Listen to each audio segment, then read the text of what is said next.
Good evening, DeKalb Baron fans, families, and friends. We would like to thank you for joining us here at the DeKalb High School campus and also tuning in this evening as we bring you The Man Who Came to Dinner, under the direction of Mr. Jed Friels.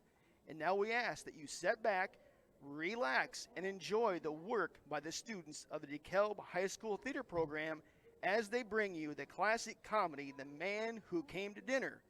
And now, welcome Mr. Jed Friels and the students from the DeKalb High School Theater.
Good evening, ladies and gentlemen. Thank you for being here tonight. I, after you, am going to slide up here and take my mask off, if that's okay with you. Stay far enough so that I can talk just a little bit. Thanks so much for being here tonight. We are so excited that you decided to join us on Halloween evening. Great show for you tonight. The Man Who Came to Dinner, a classic from 1939. Ran for 739 performances on Broadway. Just an amazing show. But even more amazing in these times to get it pulled off. We're just thrilled to be doing live theater in our auditorium here. Thank goodness the superintendent and our own administration worked really hard with us and the Board of Health to get our plan approved so that we could at least socially distance in here. We also have a socially distanced backstage. Our actors are actually setting in 6-foot segments on a grid behind the stage. They've got their masks. Some of them walked on accidentally with it last night. But they walk off stage, they put their mask right back on, they go to their cubicle. And then they're back on stage without their mask. For the first time last night, we did the show in its entirety without a mask since we started 2 months ago.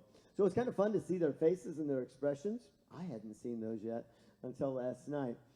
But even more important, I think, is the amount of hard work they have put into this. They have just done an amazing job. What you're going to see tonight is a very difficult show to do. It's a long show. We're not taking an intermission. Sorry about that, but that was part of the Board of Health's suggestion that we not give you time to go mingle any place. So we're going to have you here with us for the next 2 hours and 10 minutes or so. But to watch these kids step to that plate and take charge of everything has simply been amazing. I'm going to sit down in the back. I'm going to watch it with you. We have 3 stage directors backstage taking care of things, stage left, stage right, and back. We have 2 freshmen in the booth. Hi, guys. I am going to sneak up there because last night Elizabeth said, Mr. Friels, I'm really nervous. But she did a great job. But she's working very, very hard to make sure you can hear them all. We're also streaming live tonight to Channel 22 on AES, and then it will go up on your community network to watch like so many other things. I'd like to thank Mr. Bice and the AES crew and the BTV crew for making sure that's happening. But that's exciting for our kids, too, because they're able to at least showcase what they're doing and what they're learning. Couldn't be proud of them. Couldn't be more proud of them. I'm going to jump off the stage, and I'm going to turn it over to all of them. Are we ready upstairs, Elizabeth? We're ready? All right, Lynch, I give you The Man Who Came to Dinner.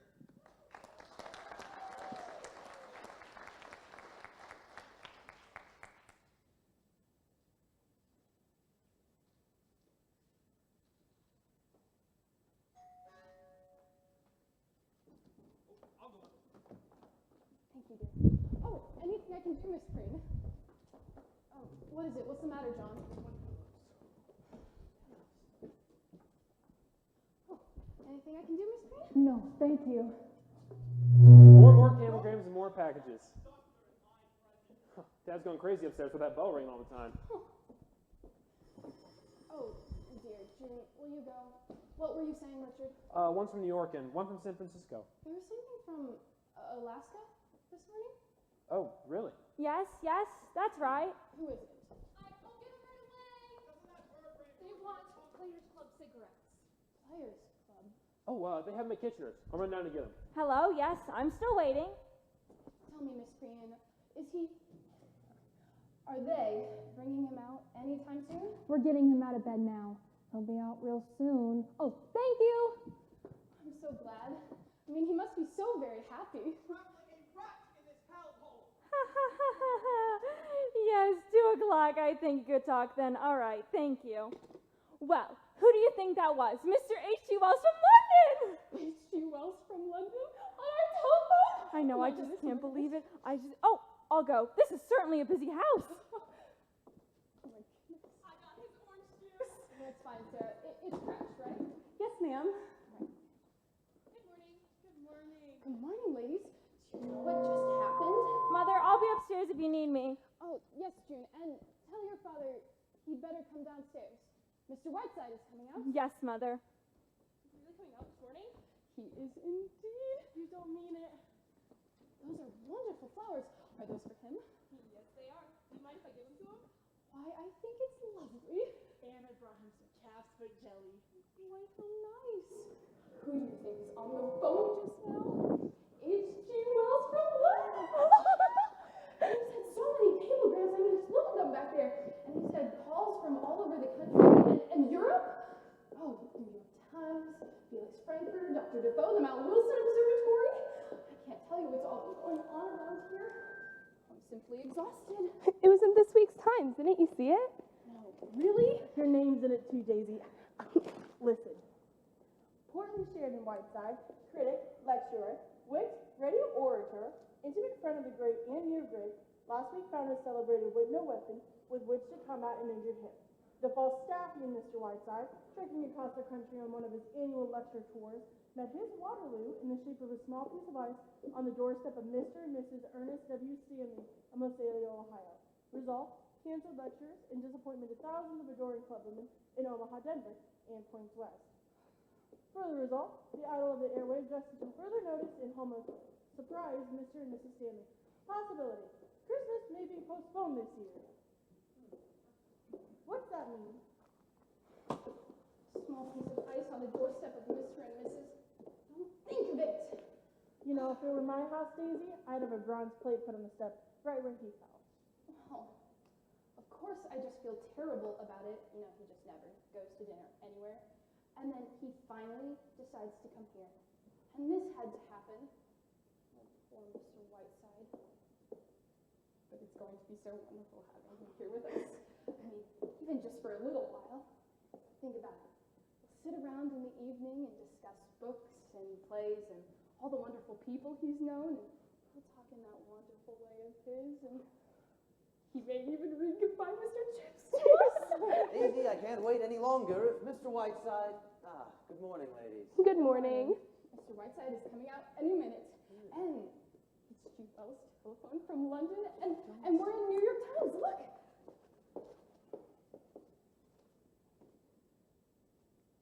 I don't like this kind of attention at all. Daisy, when do you suppose he's going to leave?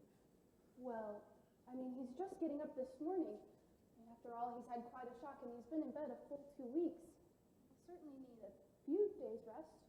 Well, I suppose it is a great honor, his being in the house, but it's slightly upsetting. The phone's going all the time, his bell is always ringing, and there always seems to be a messenger boy running in or out at Pardon every time me, of Mrs. day. Stanley. Have the cigarettes come yet?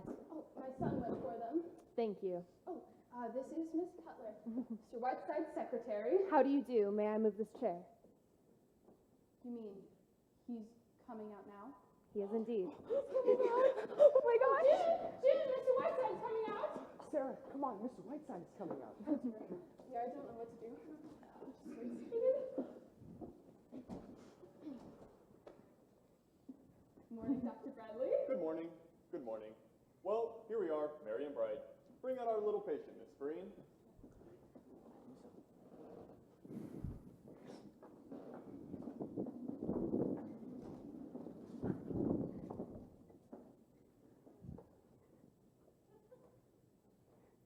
I may vomit.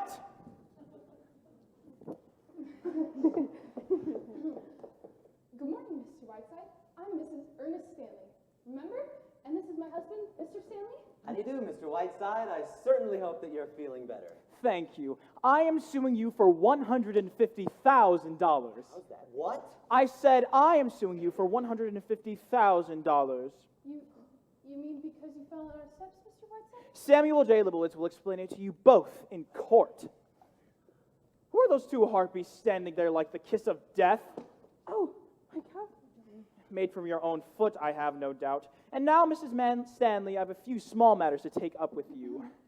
Since this corner druggist at my elbow informs me that I shall be confined to this moldy mortuary for at least another 10 days due entirely to your stupidity and negligence, I shall have to carry on my activities as best I can. I shall require the exclusive use of this room as well as that room in which you call a library, but in reality is a drafty sewer. I want no one to come in or out while I am in this room. What exactly do you mean, sir? We have to use the stairs to get to our rooms, Mr. Whiteside. Isn't there a back entrance? Well, yes. Then use that. I shall also require a room for my secretary, Miss Cutler. I will have a great many incoming and outgoing phone calls, so please do not use this telephone. I sleep until noon and must have quiet through the house until that hour. There will be 5 for lunch today. Where's the cook? Mr. Whiteside, if I may interrupt for a Get moment. your clammy hands off of me. You have the touch of a sex-starved cobra. And now may I ask all of you to leave, or must I ask my secretary to pass among you all with a baseball bat? Goodbye, Daisy. We'll call you. Oh no, we mustn't use the phone.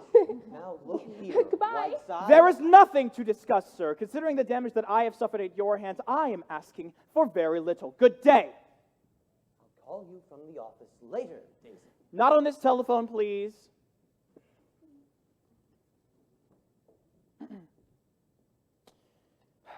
Here's the menu for lunch. But I've already ordered lunch. It will be sent up to you on a tray. Where are those cigarettes?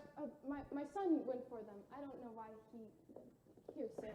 Here's the menu for lunch. I'll have mine upstairs on a tray. Young lady, will you either go up those stairs or come down them? I simply cannot stand indecision. Oh, hello, Mr. Whiteside. Oh, here are the cigarettes. I'm sorry it took so long. Had to go to 3 different stores. You were gone long enough to have a baby. Come along. Is there a man in the world who suffers from the gross inadequacies? Get your clammy hands off me. Go in and read the life of Florence Nightingale and learn how unfitted you are for your chosen profession. Well, Mr. Whiteside, I believe I can leave you in Miss Cutler's capable hands. Shall I look in again this afternoon? If you do, I shall spit right in your eye. Oh, what a sense of humor you writers have. By the way, this really isn't worth mentioning, but I've been doing a little writing myself about my medical experiences. Am I to be spared nothing? Well, would it be too much for you to, look over it while you're here? Trapped. Well, I just happen to have the copy with me right now. Let's see.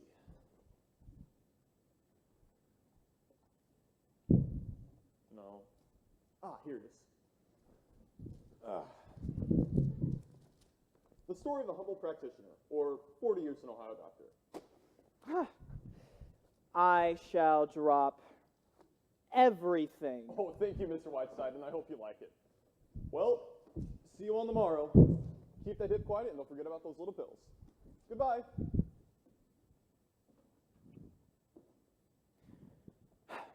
Maggie, will you take 40 years below the navel or whatever it's called?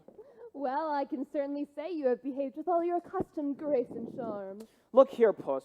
I am in no mood to discuss my behavior. I had no desire to cross into this cheerless threshold. I was hounded and badgered into it. I now find myself, after 2 weeks of racking pain, accused of behaving without charm. Why, what would you have me do? Kiss them? Very well, Sherry. I should know better than after 10 years to try to do anything about your manners. But when I finally give up this job, I may write a book about it all, through the years with Prince Charming. Listen, Repulsive, you are tied to me with an umbilical cord made out of piano wire, and now if you may dismiss the subject of my charm, for which, incidentally, I am paid $1,500 per appearance, perhaps we can get down to work. Oh, no, we can't. Yes? I'm Harriet Stanley. You're Sheridan Whiteside. I saw this holly from against the pine trees, and I just remember what you've written about Tess and Dude the Obscured. It was the nicest present I could bring you.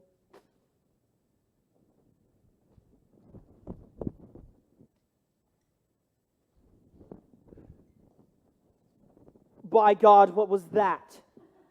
That was Mr. Stanley's sister, Harriet. I've talked to her a few times. She's quite strange. Strange? She's right out of the Hound of the Baskervilles. But you know, I've seen that face somewhere before. Nonsense, you couldn't have.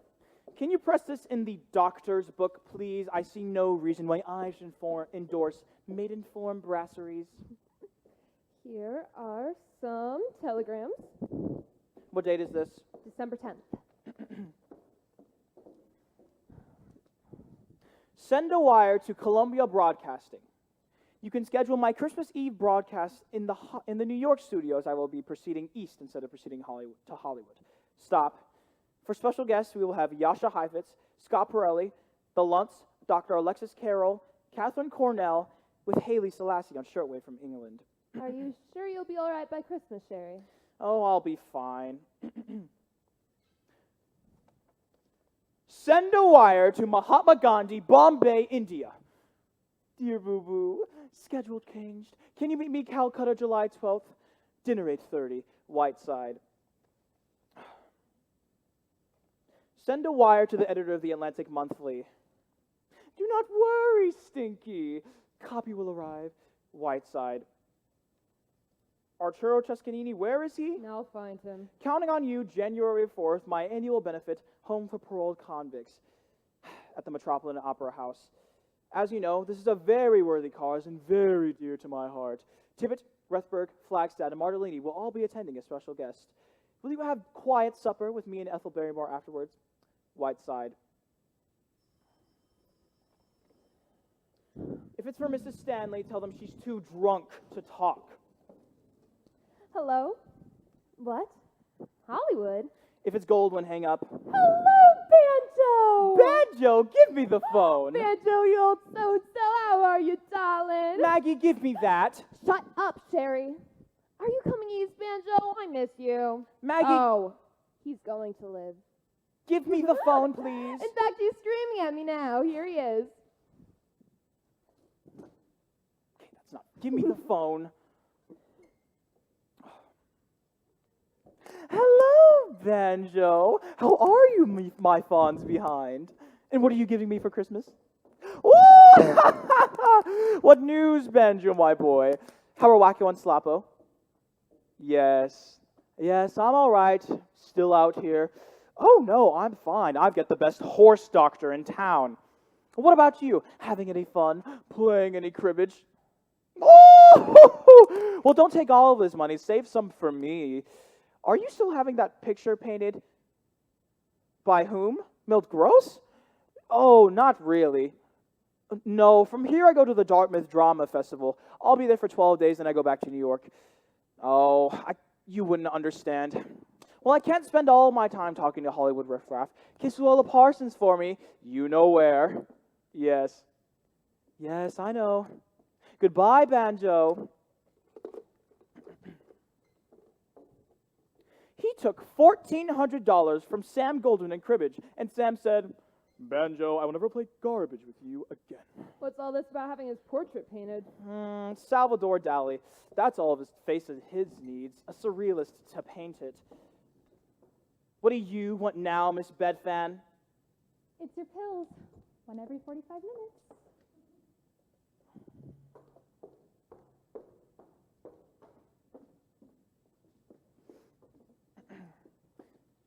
Can you dump the water in the plant and put the pill in the garbage, please? Thank you.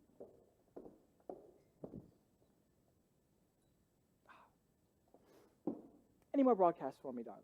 Here's a cable from that dear friend of yours, Miss Lorraine Sheldon. Oh, let me see it. Sherry, my poor sweet lamb, I've been in Scotland on a shooting party with Lord and Lady Cunard and only just out of your poor sweet hip. And down here in the Surrey with Lord Bottomley and sailing Wednesday on the Normandy and cannot wait to see my poor, sweet Sherry, your blossom girl, Lorraine.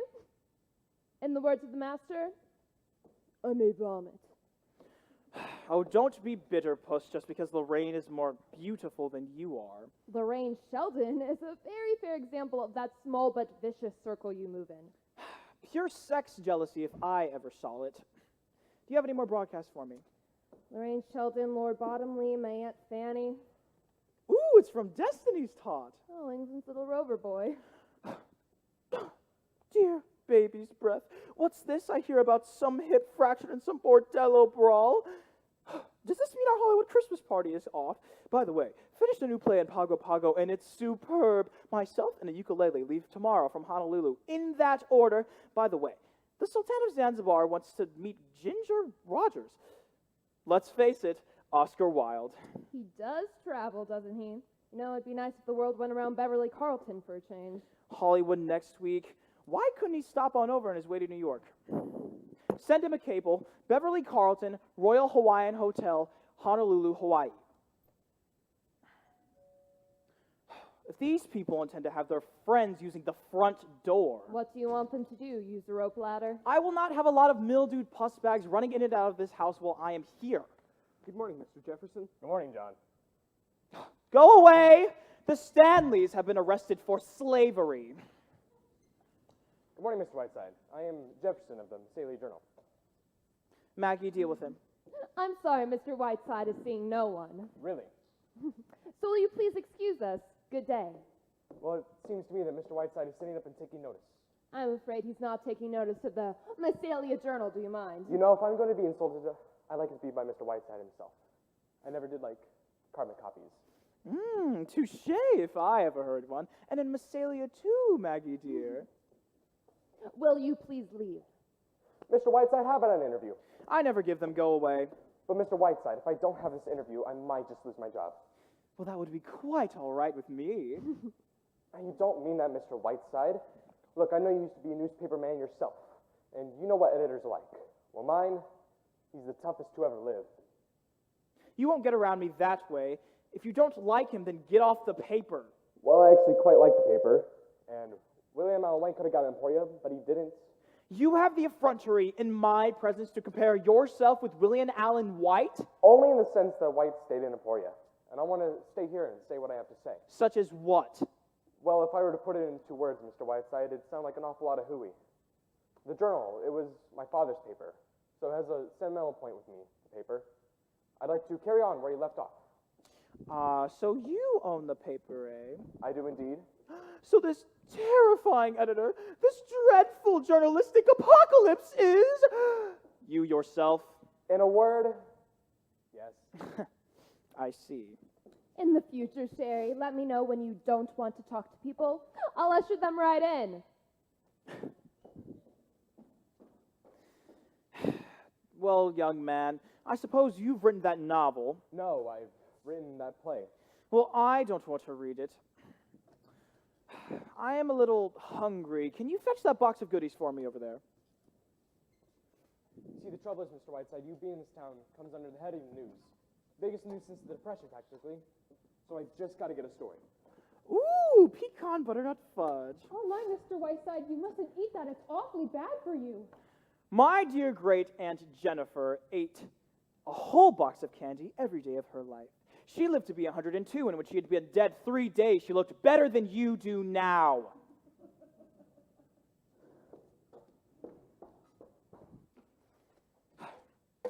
What were you saying, old fellow? You were going to say. I can at least tell my readers that chivalry's not dead yet. We won't discuss it. Well, now that you have won me with your pretty little ways, what would you like to know? How about a brief talk on famous murders? I know you studied it as a fine arts. My dear boy, when I talk about murder, I get paid for it. I made more of the Snyder Gray case than the lawyers did, so don't expect to get it for nothing. How about Massalia? How long are you going to be here? Where are you going? Things like that. Very well. A, Massalia is a town of irresistible charm. B, I cannot wait to get out of it. Ugh. And C, from here I go to the Crockfield Home for Paroled Convicts for my semi-annual visit for my annual benefit. It makes $500,000 in just 1 year's time. Have you ever been to Crockfield, Jefferson? No, I haven't, but I've always meant to.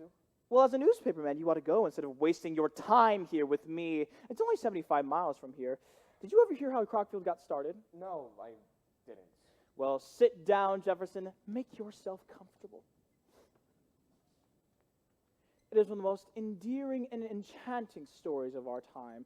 One misty St. Valentine's Eve, the year was 1901, a little old lady who had given her name to an era, Victoria, lay dying in Windsor Castle.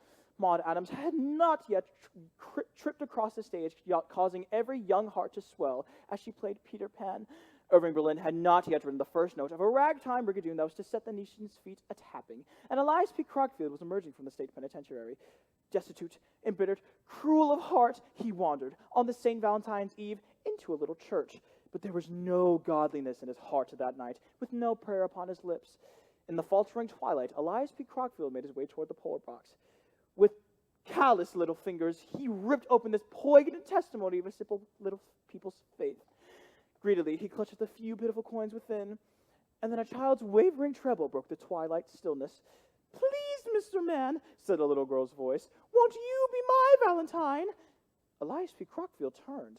There before him stood a bewitching little creature of 5, whose golden curls cascaded over her shoulders like a golden Niagara, and in her outstretched hand was a humble Valentine.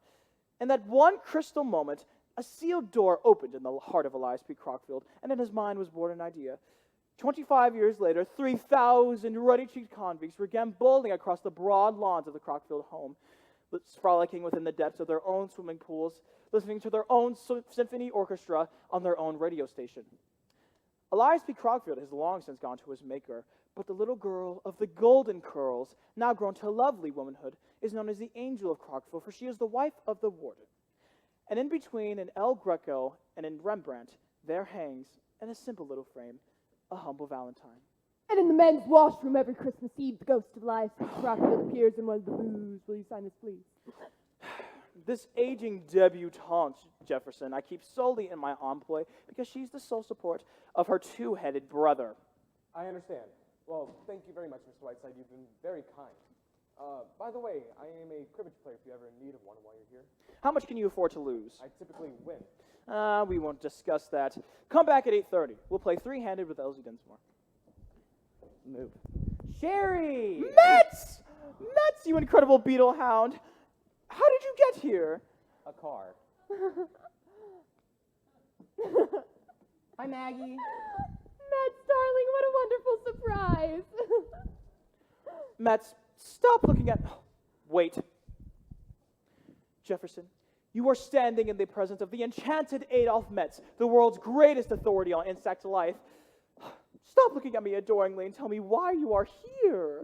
You're sick, Sherry, so I came to cheer you up. Oh, Jefferson, he once lived in a cave for 2 years on nothing but plant lice. He writes 3 pages in the Encyclopedia Britannica. Don't you, my little hookworm? Please, Sherry, you're embarrassing me. So, I brought you a gift to help you while away the hours. So I said to my students, boys and girls, my friend Sheridan Whiteside is sick. So what should I get him? Do you know what we decided with? Do you know? No, you do not, because I haven't told you. I got you Perry Planta Americana. Once again, you don't know what that is. I'm not going to ask. Perry Planta Americana is commonly known as the American cockroach. Sherry, behold, Roach City. Inside here are 10,000 cockroaches. Oh, my. 10,000. Yeah. Sarah, you have to look at this. And in 1 week, if all goes well, there will be 50,000. If all goes well, what could go wrong? They're in there, aren't they? Quiet, Maggie. Go ahead, Matt. So, you can watch them live out their entire lives. Here is their maternity hospital. Isn't it fascinating? They do everything human beings do. Whoa. Please, Maggie, these are my cockroaches. Sorry. Thank you. Go ahead, Matt.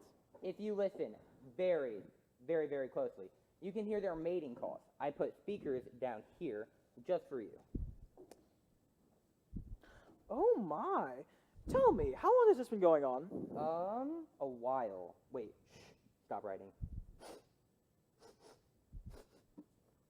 Can you smell that? I knew I smelled a roach. Excuse me, Mr. Whiteside. I don't know who this man is, but I will not stand here and... Then go upstairs. Excuse me? You're Oh, really? Turnip. Oh, I've met insects that are cuter than you.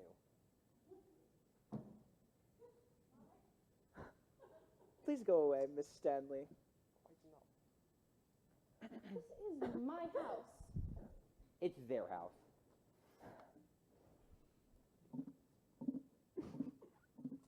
Bye-bye. Those are probably my luncheon guests. Jefferson, you're staying for dinner, of course. Glad to. Matt, stay for lunch? Yeah.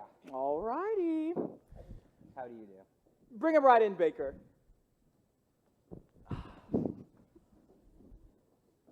Jefferson, these are the... Jefferson! These are the fruits of that humble Valentine. These wonderful convicts, now entering the final months of their prison state sentences, have chosen to enter the ivy-covered walls of Crockfield home. They have come here today to learn from me a little bit of its grand tradition. Convicts, I envy you of your grand adventure. You're Michelson, aren't you, of the Butcher Shop Murders? Yes, sir. That one on the end there, Jefferson, is Henderson.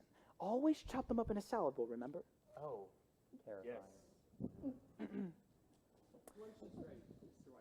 Good! Bring him right in. Maggie, tell him there'll be 2 more. Can I help you? Oh, yes, please. Metz, will you take Roach City, please? Absolutely. Thank you. We will have chicken tetrazzini for lunch and sherry jubilee for dessert. I hope every stomach is aflutter with gastric juices. John, please close the doors. I don't want the people prying in on their betters. Yes, sir.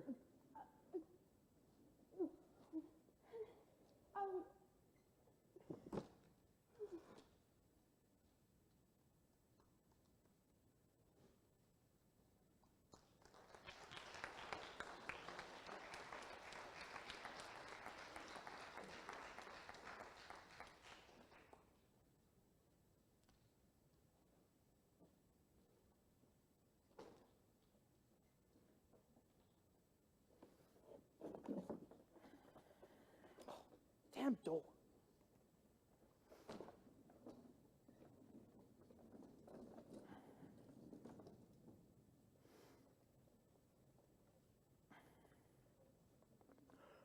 Ooh.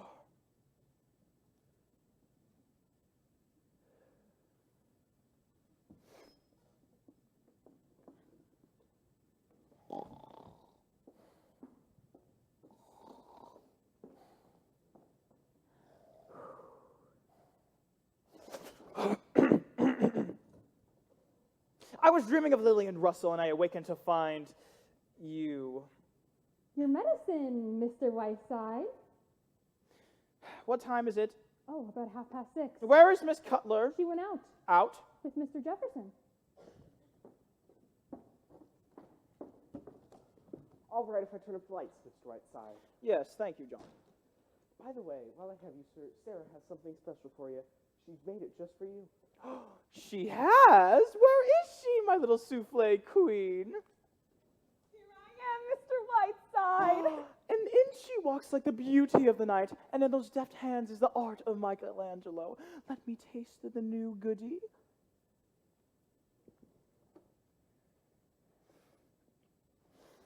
Oh my, that is simply fantastic, Sarah. I love it. I put a touch of absinthe in the dough. Do you like it? Ambrosia. And I got your terrapin nail in for dinner. Sarah, I have known but 3 great cooks in my time. The Khedive of Egypt has one, my great dear Aunt Jennifer another, and the third, Sarah, is you. Oh, Mr. Whiteside! Tell me, how would you like to come work for me in New York? You and Johnny. Why, Mr. Whiteside! Sarah. Why, it kind of takes my breath away.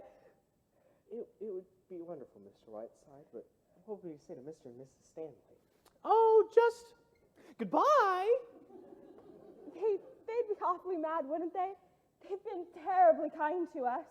Oh, if they ever come to New York, they can come in and have dinner with us when I'm not around, of course. Now run along. This will be a little secret just between us. Bye.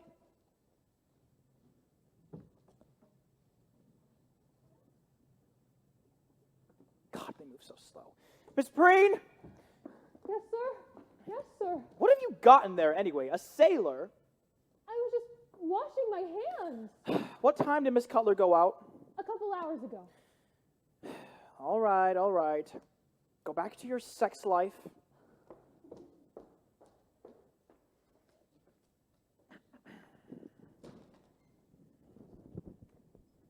Dear Mr. Whiteside, made you a few mementos of the past. I swear you would love them just as much as I do. Oh, yes, Miss Stanley. I simply love old photographs. Here are a few. Here's me with my first true love under the beechwood tree by the lake. He was 10 and I was 8. Oh, what happy times they were, Mr. Whiteside. What happy times they all were. Someone is coming. I have to go. Thank you, Miss Stanley. Oh, now, Ernest, please. Be quiet, Daisy. Mr. Whiteside, I want to talk to you. I don't care whether you're busy or not. I have stood just about all that I am going to stand. Indeed. Yes, this is the last straw. I have just received a bill from the telephone company for $784. Excuse me. They don't make envelopes like they used to. Let's see. Oklahoma City, Calcutta, Australia, Hollywood, Rome, New York, New York, New York, New York, New York, New York, New York, New York. Now, I fully understand, Mr. Whiteside, that you are a distinguished man of letters. Yes, of course But we both do. do you mind? But in the past week, we have not been able to call our souls our own. I haven't had a meal in the dining room once. I have had to tiptoe out of this house in the mornings. Oh, now, Ernest. I come home to find convicts sitting at my dinner table, butcher shop murderers. There is a man putting cockroaches in my kitchen. Ernest, they just escaped. That's not the point. I go into my bathroom. It's my bathroom, and I bump into not 5, not 10, but 22 Chinese students that you invited here. I tell you, I won't stand it, no matter who you are. Is that all? No. No, it is not. I go down into the cellar this morning, and I trip. I trip over the octopus that William Beatty sent you. I tell you, I won't stand it. Mr. Whiteside, I want you to leave this house as soon as you can and go to a... Would you stop pawing me, Daisy? And go to a hotel where... Now that's all I've got to say, Mr. Whiteside. And quite enough, I should think. May I remind you, Mr. Stanley, that I am not a willing guest in this house, and when my hip is fully recovered, I shall be out of here so fast that the wind will knock you over, I should hope. I also must inform you that those 22 Chinese students came straight from the White House, where I assure you they used the restroom too. Mr. Whiteside, I promise my husband did not mean... Oh, yes, I did. I meant every single word of it.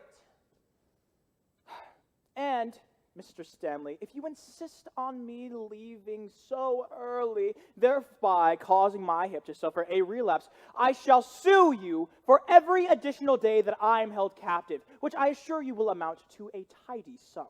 This is outrageous. It is outrageous. I guess I suppose I see some slight justice in your petty complaints. I do not expect you to pay for my telephone bills, and I shall see to it that restitution is made. Can you provide me with the exact amount? I certainly can, and I most certainly will. Good. I shall instruct my lawyers to deduct it from the $150,000 that I am suing you for. Oh, now, Ernest, please. And may I remind you not to trip over that octopus, which once belonged to Chauncey Depew. You mustn't get excited. You just have to remember that Mr. Whiteside is a guest here. So wonderful.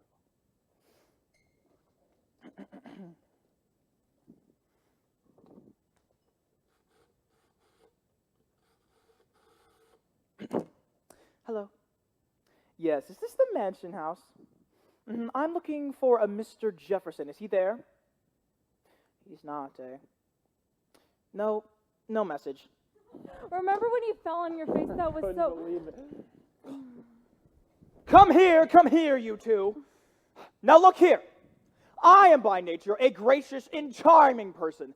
If I've earned it, it is on the side of kindness and amiability. I've been observing you two for the past 2 weeks, and I must admit that you seem to be both extremely likable young people. I must admit that my behavior when I first arrived here was definitely unpleasant, and for that I am sorry. But I wish you would not treat me out of something like an Edgar Allan Poe. How do you like my new tie? Well, Mr. Whiteside, this makes things much pleasanter, and I think your tie is very pretty. Well, now that we're on speaking terms, Mr. Whiteside, I don't mind telling you, I've been admiring all your ties. Do you like this one? I certainly do. Then it's yours. Oh, wow. Oh, thank you. Really? This curious legend that I am a difficult person is mere fabrication. Ice skating, eh? Ah, me, I used to cut figure eights back in the day with Betsy Ross, waving the American flag behind us. It was wonderful on the ice day. Miss Cutler and Mr. Jefferson were there as well. Maggie, ice skating? Oh, yes, and she's good too. I got a marvelous picture of her. Were they still there when you left? I think so. Yes, they were. Oh, Mr. Whiteside, mind if I get a picture of you? I'd love to have one. Oh, would you like a shot of my profile? Oh, I'm afraid you're done for, Mr. Whiteside. My brother is a camera fiend. Ah, thank you, Mr. Whiteside. Got a great one. Oh, hello, Miss Cutler. Hello, Miss Cutler. Hello there. Good evening, Sherry. Really, Sherry, you act like you live in a parrot cage. Did you nap while I was out? Oh. What's the matter, dear? Can't run away with your tongue. Don't look at me with those glowering cow eyes, you sex-ridden hag. Where were you all afternoon, alley-catting around with Bert Jefferson? Sherry, Bert read his play to me tonight. It's superb. It isn't just a play written by a newspaper man. It's superb. I want you to read it tonight. It just cries out for Cornell. Will you send it to her, Sherry, and will you read it tonight? No, I will not read it tonight or any other time. And while we're on the subject of Mr. Jefferson, maybe you would like to ask him if he would like to pay your salary, since he seems to take up all of your time. Oh, come now, Sherry. It isn't as bad as that. I have not even been able to reach you, not knowing what haylofts you frequent. Stop behaving like a spoiled child, Sherry. Don't take that patronizing tone with me, you flea-bin Cleopatra. I am sick and tired of your sneaking out like some high school girl every time my back is turned. Well, Sherry, I'm afraid you've hit the nail on the head. Stop acting like Zazu Pitts and explain yourself. I'll make it quick, Sherry. I'm in love. Nonsense. This is merely delayed puberty. No, Sherry, I'm afraid this is it. You are going to lose a very excellent secretary. You are out of your mind. Yes, I think I am a little bit. But I'm a girl who's waited a long time for this to happen, and now it has. Mr. Jefferson doesn't know it yet, but I'm going to try my darndest to marry him. Is that all? Yes, except that, well, I suppose this is what might be called my resignation as soon as you've got someone else. Now, Maggie, listen to me. We have been together for a very long time. You are indispensable to me. But I think I am unselfish enough to not let that get in the way of your happiness, because whether you know it or not, I have a very deep affection for you. I know that, Sherry. That being the case, I won't stand by and allow you to make a fool of yourself. I'm not, Sherry. Yes, you are, my dear. You're behaving like a Booth Tarkington heroine. It's completely unbelievable. I cannot believe that a girl who for the past 10 years has had the greats of the world served up to her on a silver platter, I cannot believe that it is anything but a type of temporary insanity when you are swept off your feet in 7 days, mind you, by a second-rate, small-town newspaper man. Sherry, I can't explain what's happened. I can only say that it's so. It's hard for me to believe, too, you know. Here I am, a hard-bitten old cynic, behaving like the True Story magazine and liking it, discovering the moon and ice skating. I keep laughing to myself all the time, but there it is. What can I do about it, Sherry? I'm in love. We're leaving tomorrow. Hip or no hip, we are leaving tomorrow. Get me a train schedule and start packing. I'll pull you out of this one, Miss Stardust. I'll get the ants out of those moonlit pants. It's no use, Sherry. It's no use. I'd be back on the next streamline train. This is completely unbelievable. Can you see yourself, the wife of the editor of the Massalia Journal, having an evening at home with Mr. and Mrs. Stanley, Mr. and Mrs. Poopface, and the Book of the Month Club? Sherry, I've had 10 years of the great figures of our time, and don't think I'm not thankful to you for it. They've been wonderful years, Sherry. I've loved every minute. Gay and stimulating. I don't think anyone has ever had the fun we've had. But a girl can't laugh all the time. There comes a time when she wants Bert Jefferson. You don't know Bert, Sherry. He's gentle, he's unassuming, and I love him, that's all. Well, I remain completely unconvinced. You are drugging yourself into this Joan Crawford fantasy, and before you become completely anesthetized, I shall do everything in my power to bring you back to your senses. Now you listen to me, Whiteside. I know you. Lay off. I know what a devil you can be. I've seen you do it to other people, but don't you dare do it with me. Don't drug yourself into the reality that all you're thinking of is my happiness. You're thinking of yourself a little bit too, and all those months of breaking in somebody new. I've seen you in a fit of passion before when your life has been disrupted and you could have died in Calcutta on July 12th with boo-boo. Well, that's too bad, but there it is. I am going to marry Bert if he'll have me, and don't you dare try any of your tricks. I'm on to every single one of them, so lay off.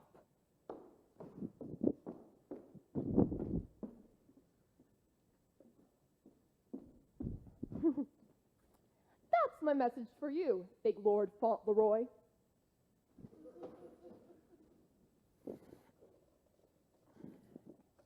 Oh! What is she talking about? She is absolutely mad! Mad, I tell you, mad! Who is this newspaperman? He's kind of not assuming! What? Oh, that manuscript! There must be something with this manuscript. I'm going to rip it to shreds. I tell you, rip it to shreds. Oh. And what have we here? Oh my. I think I've got it.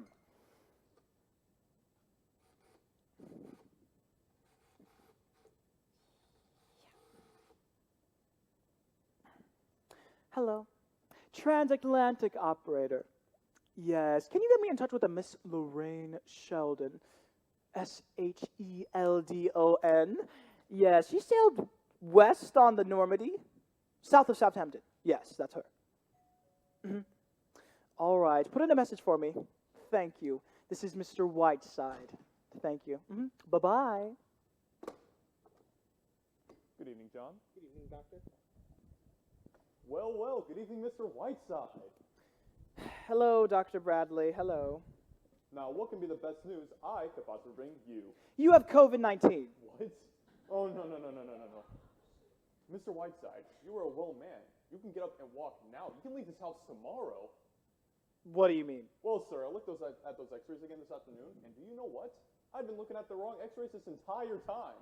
I've been looking at old Miss Moffat's x-rays.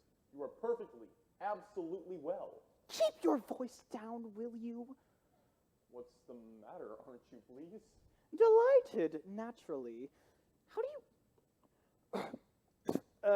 However, this comes at a very curious moment, at a very particular time. Dr. Bradley, I have a bit of good news for you as well.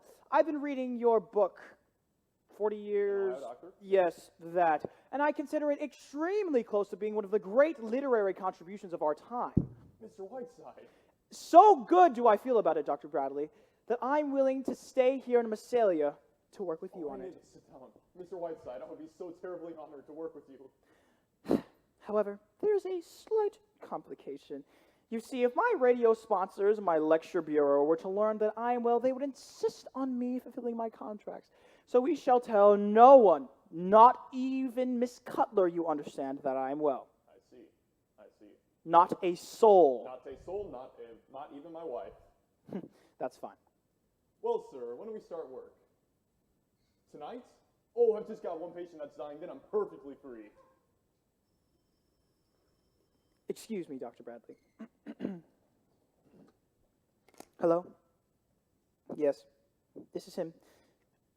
Tomorrow morning. Tomorrow morning it is. I'll be so happy to work with you, Mr. Whiteside. You have made me very proud. Yes. Thank you, Dr. Bradley. Very proud, I know. Hello? Yes, this is him. Mm-hmm. Can you put me through to Lorraine Sheldon? Uh-huh. I'll wait. Lorraine! How are you, my blossom girl? Yes, I'm all right. Still out here. I know, simply dreadful we can't be together. Now wait, when do you get back from New York? Tuesday? Well, that's fine. Hold on. I found a marvelous play with an enchanting part for you in it. You know, Cornell would give her eye teeth to play it. Mhm. Yes. Now hold on, my blossom. The author is a young newspaperman here in town. Yep. Yes, he's young and attractive and just your dish, my dear. The situation just takes a little doing, and you're the girl that can do it. Yes. All right. No, just whenever you get back, just get on a train and get out here as fast as you can. Yes, all right. Goodbye, my blossom. I love you very much. Bye-bye. Oh, Miss Preen, good God, you're looking radiant this evening. What?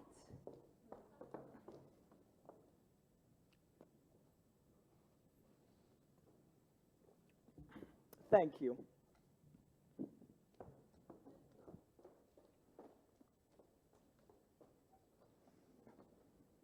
Sherry, I'm sorry for what I said before. I'm afraid I was a little unjust. Oh, that's all right, Maggie. We all lose our tempers now and then. I promised to go to dinner and see a movie with Bert, but we'll come back and play cribbage with you instead. Oh, fine. See you soon, Sherry dear. Goodbye, Maggie dear. Have a wonderful time with Mr. Jefferson. Goodbye.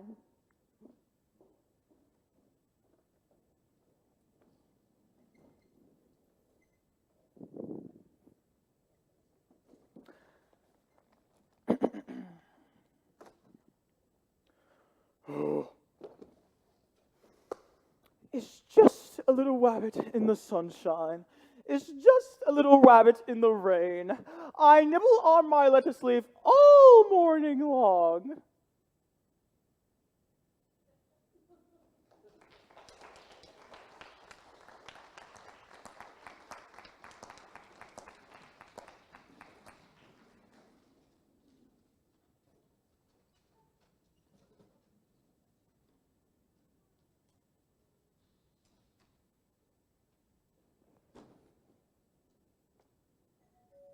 Okay. That's Sarah.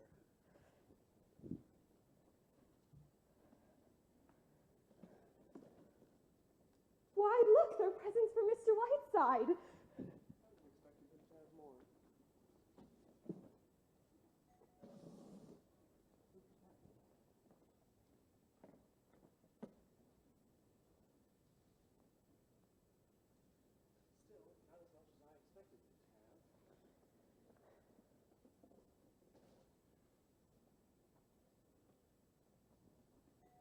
Oh, could you get that?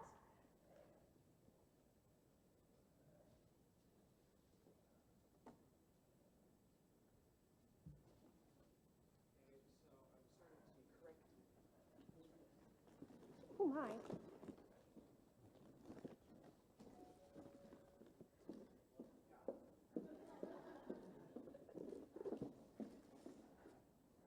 What is it?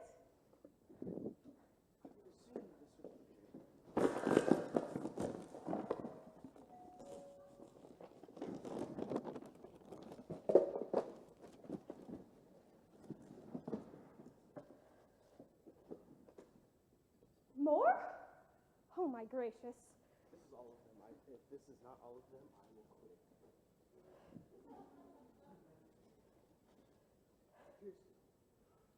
They're all underneath the tree. Finally.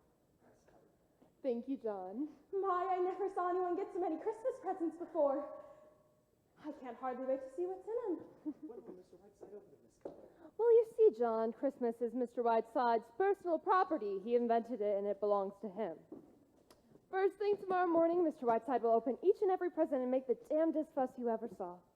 Well, my, look, he's got presents from Shirley Temple, William Lynn Phelps, Billy Rose, Ethel Waters, Somerset Maugham. My, can't hardly wait till tomorrow. My, it certainly is wonderful, isn't it? And Mr. Whiteside's tree is so beautiful, too. Mr. and Mrs. Stanley had to put theirs up in their bedroom, you know. They can't hardly undress at night. Good evening, Mr. Jefferson. Hello, Maggie. Merry Christmas, Sarah. Merry Christmas, Mr. Jefferson. Say, business is good, isn't it? Mm-hmm. My, what a quiet blackmail and hourly radio show can get you these days. What do sponsors get them? A year's supply of their product. Cream of mush. Well, I'm sure he'll give it right back to them over the air. Wait until you hear tonight's broadcast, old fellow. It's so sticky I haven't been able to get it off my fingers since I copied it. Oh, well, bet. Look, I'll come clean. Under the influence of God knows what, I've decided to buy you a Christmas present. Why, Mr. Jefferson, sir. The only thing is that I want you to come downtown and see it before I throw you my hard-earned money. My bird, that's very sweet of you. I'm quite touched. What is it? I can't wait. A 2-year subscription to Pick, Click, Look, and Listen. Say, do you think I'm going to tell you? Just come on down and see. All right. Sherry, I'm going out for a few minutes with Horace Greeley. I won't be long. No, well, Mr. W. How about a game of cribbage after the broadcast tonight? No, I won't play with you tonight or any other time, Klondike Harry. And where are you off to now, Madam Butterfly? I'm being given a Christmas present. Anything you want done downtown. Yes, bring baby a lollipop. Maggie, what time are those radio men coming? Around 6:30. I'll be here. You've got to cut, Sherry. You're 4 minutes over. By the way, there is a cable here from Beverly Carlton. He doesn't know what train he can get out of Chicago, but he'll be here sometime this evening. Good. Is he staying overnight? No, he has to get right back out again. He's sailing Friday on the Queen Mary. Think I could get a peek in the window and get a look at him? Beverly Carlton used to be one of my heroes. Used to be, you ink-stained hack. Beverly Carlton is the single greatest talent in English theater today. Maggie, take this illiterate numbskull out of my sight and don't bring him back. Yes, Mr. Whiteside. I won't come back until Beverly Carlton gets here. Where are we going, Bert? I want to know what you've got me. I'm like a 10-year-old kid. You know, Maggie, you look like a 10-year-old kid. At that. I'm so excited. You look like a 10-year-old kid. Oh, God.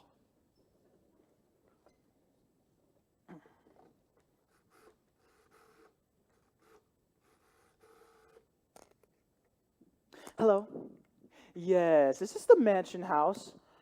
Yes, tell me, has a Miss Lorraine Sheldon arrived yet? Sheldon? Do I have to spell it out for you like the other operator? God. Sheldon. Did you get all that? Uh-huh. All right, yes. She sailed yesterday. She should have been here by now. Uh-huh. She isn't. Okay. Thank you, operator dear, and have a Merry Christmas.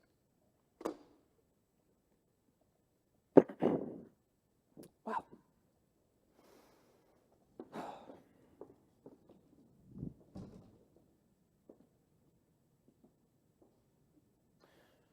Miss Preen, I'm curious. What do you want? I was just coming in. Well, could you knock, please, so I know that you're not coming in here to murder me with an axe? Yes, sir. Thank you.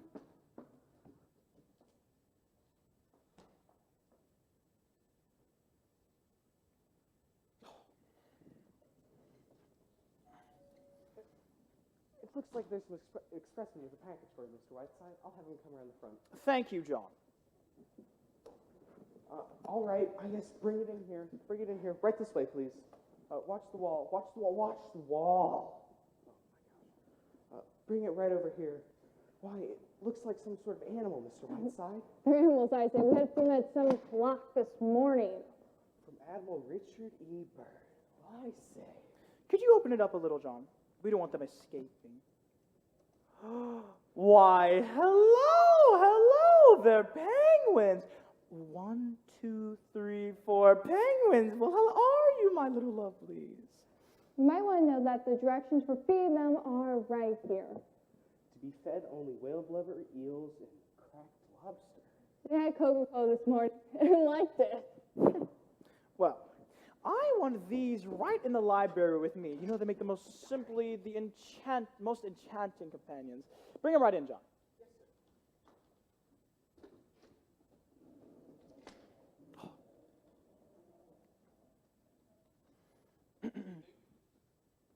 Good evening, Dr. Bradley. The door was open, so Merry Christmas, Mr. Whiteside. Thank you, Dr. Bradley. Merry Christmas to you, too. Tell me, Doctor, do you know if eels are in season? How's that? Never mind. I was a fool to ask you. You have the brain of whale blubber. I opened up the crate a little bit, Mr. Whiteside. They just seem so awfully crowded. Thank you, John. Mr. Whiteside. Well, I'm so sorry, Dr. Bradley, but it seems you dropped in at a rather unfortunate moment, for I was about to start my yogi exercises. But, Mr. Whiteside, it's been a week now. When are we going to start working on my book? I was hoping that today... Good evening, Dr. Bradley. Anyway, I was hoping that we maybe...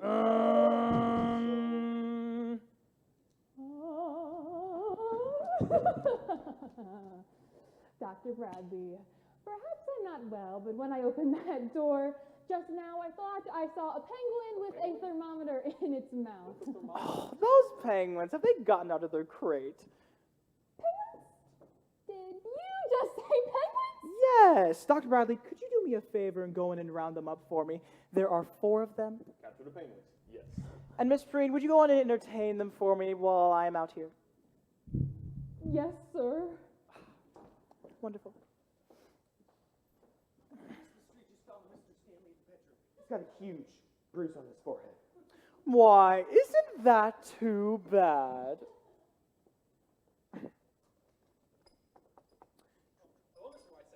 Hello, Dickie, my boy. Hello, Mr. Whiteside. Will you have some time later? As you can see, Dr. Bradley, I'm currently very preoccupied at the moment. I suppose I'll wait a little while? I'll wait a little while. Dr. Bradley is the greatest living argument for mercy killings. What have you brought for me today, Richard? I've got some new pictures. I'd love for you to take a look at them. Oh, thank you. Why, these are splendid, Richard. Wow, there's real artistry in them. So much detail. Why, these are as good by anything by Margaret Bourke White. Say, I didn't know they were as good as that. I just like to take pictures, that's all. You know, Richard, I've been meaning to talk to you about this. You're not just a kid fooling around with a camera anymore. These are really good. Here's what you ought to do. You ought to go out and do some of those things you've been telling me about. Just get on a boat and get off wherever it stops. Galveston, Mexico, Singapore, and take pictures. Wonderful pictures, terrible pictures, millions of pictures. Just go on and take pictures. Say, wouldn't I like to? That's what I've been dreaming of for years. If I could do that, I'd be the happiest guy in the world. Well, why can't you? If I was your age, I'd do it like a shot. Well, you know why? Dad. Richard, do you really want to do this more than anything else in the world? I certainly do. Then do it. Oh, hello, Dick. Good afternoon, Mr. Whiteside. Hello, June, my lamb. So it's really up to you, Richard. I guess it is. Well, thank you, Mr. Whiteside. You've been swell, and I'll never forget it. Righto, Richard. Oh, June, are you coming upstairs? In a few minutes, Richard. Well, knock on my door, will you? I want to talk to you. I sure will. Mr. Whiteside. June, my lamb, you were too young to know about the Elwell murder, weren't you? I've about 5 favorite murders, and the Elwell case is one of them. Would you like to hear more about it? Well, Mr. Whiteside, I wanted to talk to you. For a few minutes, would you mind? It's really important. I take it this is about your young Lothario at the factory. Oh, yes, I just can't seem to make Father understand. It's like talking to a blank wall. He won't talk about it. He won't meet him. What are we supposed to do, Mr. Whiteside? Sandy and I love each other. I don't know where else to turn. Well, June, when can I meet this young man? Can you bring him to me? Would you, Mr. Whiteside? Would you meet him? He's outside now. He's in the kitchen. Good. Bring him right in. Mr. Whiteside, he's a very sensitive boy. You be nice to him, won't you? God damn it, June. When will you learn that I am always kind and courteous? Bring this idiot in. Sandy. Here he is, Mr. Whiteside. This is Sandy. How do you do? Young man, I've been hearing a great deal about you from June this past week. It seems, if I've been correctly informed, that you two babes in the woods have gone quietly out of your minds. There's another name for it. It's called love. Well, you've come to the right place. Dr. Sheridan Whiteside, hearts mended, brakes relined, hamburgers. Go right ahead. Well, if Judith told you anything at all, Mr. Whiteside, you know the jam we're in. You see, I work for the labor union, Mr. Whiteside. I'm an organizer. I've been organizing the men in Mr. Stanley's factory, and Mr. Stanley's pretty sore about it. Oh, I'll bet. Did June tell you that? Yes, she did. Well, that being the case, Mr. Whiteside, I don't think I have the right to influence June. If she marries me, it means a definite break with her family, and I don't think I can bring that around. But the trouble is, Mr. Stanley's so stubborn about it. So arbitrary. We know this is not something I've done just to spite him. We fell in love with each other, but Mr. Stanley behaved to throw it all in one big pot. John L. Lewis sent me here to marry his daughter. And he's tried to fire Sandy twice out of the factory, but he couldn't on account of the Wagner Act. Thank God. Yes, he thinks I wrote that too. If he'd only let me talk to him. If he'd only let Sandy talk to him. Well, we've gone over all that, Jim. Anyway, I got word that I'm in Chicago. I may have to go into Frisco from there. So you see the jam we're in. Sandy's leaving tonight, Mr. Whiteside. He'll probably be gone a year. We simply have to decide now. My dear, this is absurdly simple. Now, to my jaundiced eye, Oh, that's probably for me. Hello? Yes, who is it? It's a transatlantic call. Hello? Yes, this is him. Uh-huh. Walt Disney? It's Walt Disney from Hollywood. How are you, Walt? How's my little dash of genius? Oh, okay. How did you know I was here? Really? Huh. You want me to listen to it right now? Not 10 minutes more? Oh, all right. Play it for me. June, will you play that for me again, dear? Thank you, Walt. Thank you. Yes, that's right. And look, don't worry about Fantasia. You know, Beethoven hasn't written a hit in years. Mm-hmm. All right. Well, run along now, run along. Okay. All right, Walt. Love you. Goodbye. Do you know what that was you just listened to? It was the voice of Donald Duck. Not really. Walt Disney calls me every Christmas. There was one time 2 years ago when I was walking on the bottom of the ocean with William Beebe, and he somehow got to me then. Oh, right, your little situation. Well, June, I have an unerring instinct about people. That's why I wanted to meet your young man. Whatever his opinions are, he's entitled to them, of course. But stripped down of its externals, what does it come down to? Your father. And the possibility of making him very unhappy. Is that right? Yes, very unhappy. That's not the point. Suppose he is a little unhappy. It's good for him. Develops his character. You know, look at me. I left home at the age of 4 and haven't been back since. My parents hear my voice on the radio every now and then, and that's enough for them. Then your advice is to go ahead, Mr. Whiteside? You know, young man, I don't really think you're worthy of June over here, but I shall allow it. Go ahead. June Stanley. Will you marry me? Oh, Sandy. Oh no. There's that. Stop dawdling.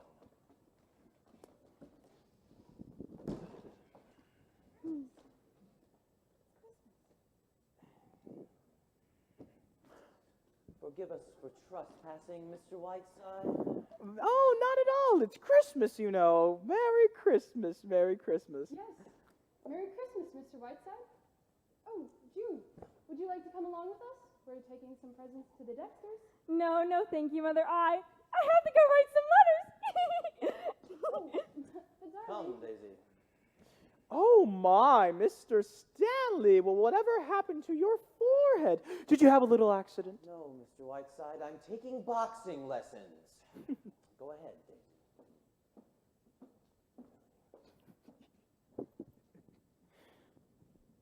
Dear Mr. Whiteside, I've been trying all day to find you, to give you this. A Christmas present for me? Why, Miss Stanley. It's only a trifle, but I want you to have it. It's a picture of me, as I used to be. It was taken many years, and I never Christmas Eve. But don't open 2 stroke at midnight, will you, dear? I won't. You know how much I love these old photographs. Thank you. Merry Christmas, Mr. Whiteside. Merry Christmas. Merry Christmas, Miss Stanley.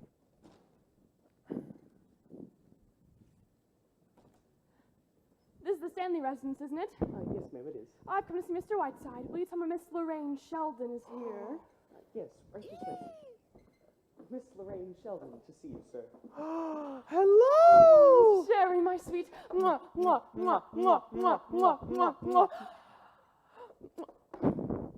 Mwah. No, Sherry. Darling, look at that poor, sweet, tortured face. Let me kiss it. Mwah. Oh, darling, I've been so worried about you, and now seeing you in that chair. Oh, now, my blossom. Come now, you made quite the entrance. But, darling, the chair, and you're just, oh. This chair, it fits my fanny as nothing else ever has. I feel better than I have in years, and my only concern is news of the outside world. So come along now, take off that skunk and tell me everything. Sherry, darling, I'm so relieved. You look perfectly wonderful. Why, I never saw you look better. Tell me, my dear, do I look a wreck? I just dashed from New York, didn't do a thing about Christmas. Hattie Carnegie had my hair done and hopped right on the train. And the Normandy coming back before that was simply hectic. Fun, you know, but simply exhausting. Jock Whitney, Cary Grant, Dorothy DeFrazzo, it was too exhausting. And my dear England before that was so magnificent. Well, I never got into bed at all, if you'll pardon the expression. Oh, my dear, I have so much to tell you, I don't even know where to start. We'll start with the dirt first, my dear. That's what I want to know. Let me see. Sybil Cartwright was thrown out of Cerso's. It was the night before I left.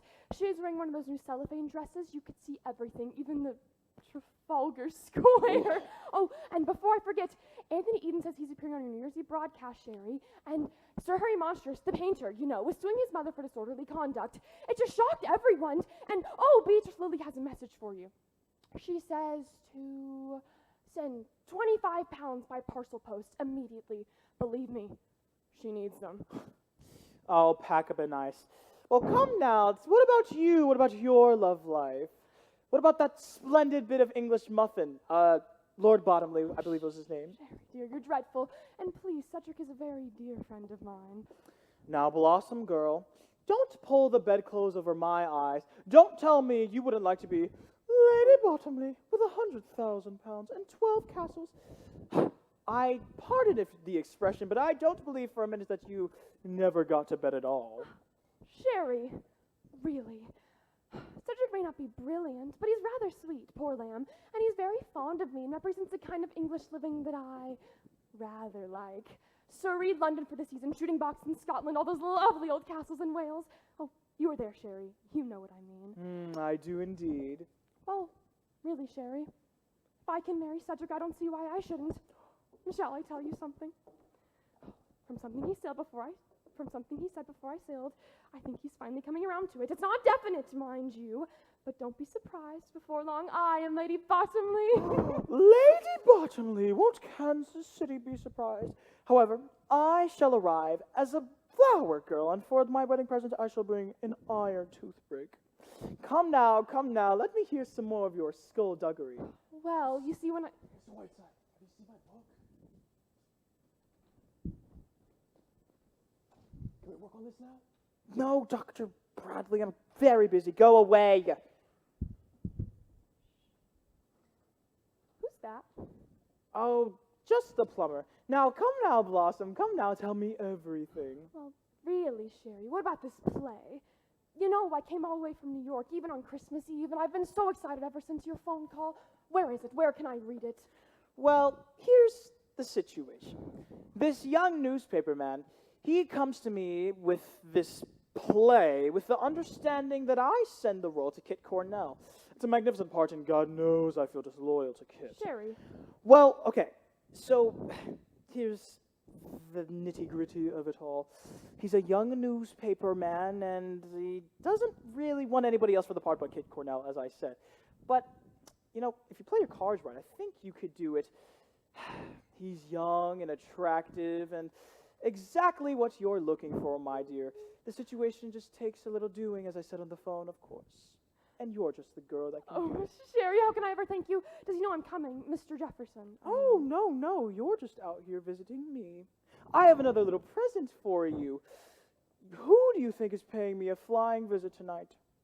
None other than your dear old friend and co-star, Beverly Carlton. Beverly. I thought he was being glamorous again on the tramp steamer. Come now, Blossom. Don't be bitter just because he got better notices than you did. I'm not bitter, Sherry. I don't even read notices. I simply wouldn't care to act with him again. That's all. He's not staying here, is he? God, I hope not. Now, temper. Oh my, what is that you've got? What is that, a pearl clip? Haven't you seen this before? Cedric got it for me for his mother's birthday. She was simply furious. Now, Sherry, I've got a taxi waiting outside. If I'm going to get back here in time... Sherry, what do you think? I've just been given the most... Hello, Maggie, dear. I knew I must find you around here somewhere. How are you? Santa's been at work, my pet. It seems Blossom Girl has dropped in out of the blue and surprised us. Hello, Lorraine. Bert, is that you? Come in, Bert, come in. Lorraine, this is Mr. Bert Jefferson. Young idiotic newspaperman meets Lorraine Sheldon. How do you do, Sheldon? How do you do? Mr. Jefferson, was it? That's right, my pet. Oh, Mr. Jefferson, you don't look like a newspaper man. You don't look like a newspaper man at all. Really? Thought it was written all over me in neon lights. No, I should say not. You're more of an aviator, an explorer or something. They have that same kind of dash about them. Now tell me, Mr. Jefferson, I'm simply enchanted with your little town. It gives one such a warm, gracious feeling. Have you lived here all your life? If you wish to hear about his life story, Lorraine, please do so on your own time. Me and Maggie have work to do. Why, he's simply the world's rudest man, isn't he? Say I drop you, I'm staying at the mansion house, I think it's called. Thank you, but I have my car. Suppose I drop you? Oh, would you? That'd be lovely. We'll send the taxi off. See you in a little while, Sherry. Bye-bye. Bye, Maggie. Goodbye, Maggie. I'm invited back for dinner, am I not? Yes. On Christmas Eve, I always feed the needy. Now stop oozing out, get out. Come on, Mr. Jefferson. I want to know more about your charming little town, and a good deal about you, too.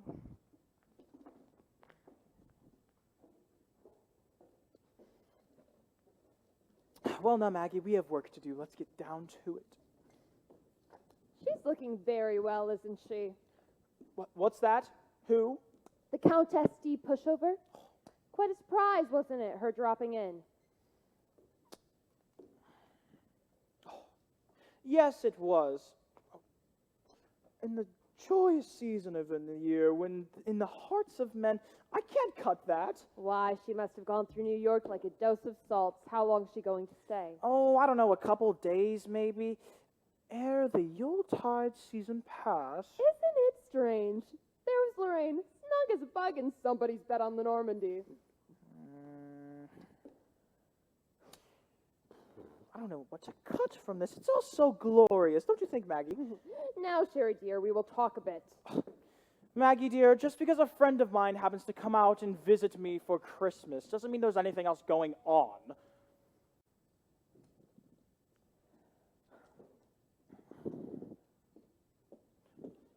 Oh, Maggie, I have a feeling that's Beverly. Run along now. Run! Run! Magpie. Beverly! A large moist incestuous kiss from my magpie. Oh, Beverly! Oh, come in here, you Piccadilly pen pusher, and gaze upon a soul in agony.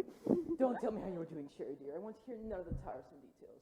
I have only a little time, so the entire conversation shall be about me, and I shall love it.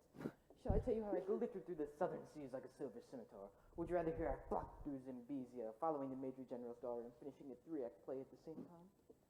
Magpie dear, you are the moonflower of my middle age, and I love you very much. Say something tender to me. Beverly, darling. That's my girl. Now then, Sherry dear, without going into mountainous waves of self-pity, how are you? Oh, I'm fine, you presumptuous cockney. How was the trip down here? Wonderful? Fabulous. I got a fantastic amount of work done. By the way, did I go into the little boudoir butterfly La Sheldon in a motor car as I came up the driveway? You did indeed. She's paying us a Christmas visit. Dear girl, they do say she set fire to her mother, but I don't believe it. Sherry, my evil one, not only have I written the finest comedy since Moliere, but I've also written the best review since my last one, and operated frightens me, it's so good. I should play 8 weeks in London, 6 in New York, and no more. No matinees. Then I'm off to the Grecian Islands. Magpie, why don't you come? Why don't you desert this cannonball fluff and come with me? Beverly, darling, be careful. You're catching me at a good moment. What about Hollywood? Were you in Hollywood at all? I was. It was unbelievable. 3 days. I saw everyone from Adrian to Zanuck. They came, poor dears, just to a shrine. I was insufferably charming and ruthlessly firm in refusing $7 million for 2 minutes' work. What about Banjo? Did you see my wonderful Banjo while you were in Hollywood? I did. He gave a dinner for me. I arrived in white and tails to meet at the door by 2 bewigged butlers who quietly proceeded to take my trousers off. I was then ushered in my lemon silk drawers to a room full of Norma Shear, Claudia Colbert, and Aldous Huxley, among others. Dear, sweet, incomparable Banjo. Ah, yes. I remember that summer in Antibes when Banjo put a microphone in Lorraine's mattress and then played the record at lunch the next day. I remember it indeed. Lorraine left Antipas on the next boat. I wish Banjo were here now. Why, what's the matter, Magpie? Lorraine being her own sick, sweet-making self? You wouldn't take her to the Grecian Islands, would you, Beverly, just for me? Now, come now, come now. Lorraine has gallantly given up her own Christmas to spend it with me. Oh, I knew I had a bit of dirt for us all to nibble on. Mr. Whiteside. Sherry, have you kidnapped someone? Yes, that was... yes, that was Charlie Ross. Now, come on. Is this something juicy? Juicy as a pomegranate is the latest report from London on the winter maneuvers of Miss Lorraine Sheldon against the left flank, in fact all flanks, of Lord Cedric Bottomley. Listen, Lorraine has left us in the cloud of Chanel No. 5. Since September, in her relentless pursuit of his lordship, she has paused only to change girdles and check her oil. She has chased him pantingly from castle to castle till he finally took refuge for several weeks in the men's lavatory in the House of Lords. Practically no one is betting on the Derby this year. We're all making book on Lorraine. She sails into Normandy tomorrow, but will return on the Atlantic clipper if Bottomley so much as belched in her direction. Have you ever met Lord Bottomley, Magpie? No, I haven't. No, not very good shooting today. Blast only 6 partridges, 4 grouse, and the Duke of Sutherland. Oh, that's Lord Bottomley to his very bottom. Ripping debate in the house today. Old Basil spoke for 3 hours. Dropped dead at the end of it ripping. Oh. You're making it up, Beverly. No one sounds like that. It's so good, it's uncanny. Beverly, dear, why must you race out of here, you ungrateful moppet? I can only tell you, Sherry, dear, that my love for you is so great that I changed trains to Chicago just to spend 10 minutes with you and wish you a Merry Christmas. Merry Christmas, my lad, my little magpie. Beverly. Oh, damn, get rid of them. Hello? Oh, hello, Bert. Wait just a minute. Beverly, would you talk to a newspaperman for me? I kind of promised him. I won't have time. Wait just a minute. Will you mean at the station then, for just a minute before you go? Bert, go to the station. He'll be there in a few minutes. Bye. Thank you, Beverly. You're wonderful. Ah, that must be those radio men. Ah, the airwaves. I shan't hear, thank God, I shall be on the train. Come right in, Westcott. Mr. Westcott, the boys are in there. John, will you show them where to plug in? Yes, ma'am. Right this way. Come on, Mr. Whiteside. Say goodbye. What is this nonsense? Au revoir, Sherry. Merry Christmas. Maggie, I won't be rushed out of here like some baby who needs his diaper changed. Oh, well, then stop acting like one, Sherry. Oh, at least get me through. I want to say goodbye to Maggie. You can kiss Beverly in London on July 12th. Come get a kiss, Magpie.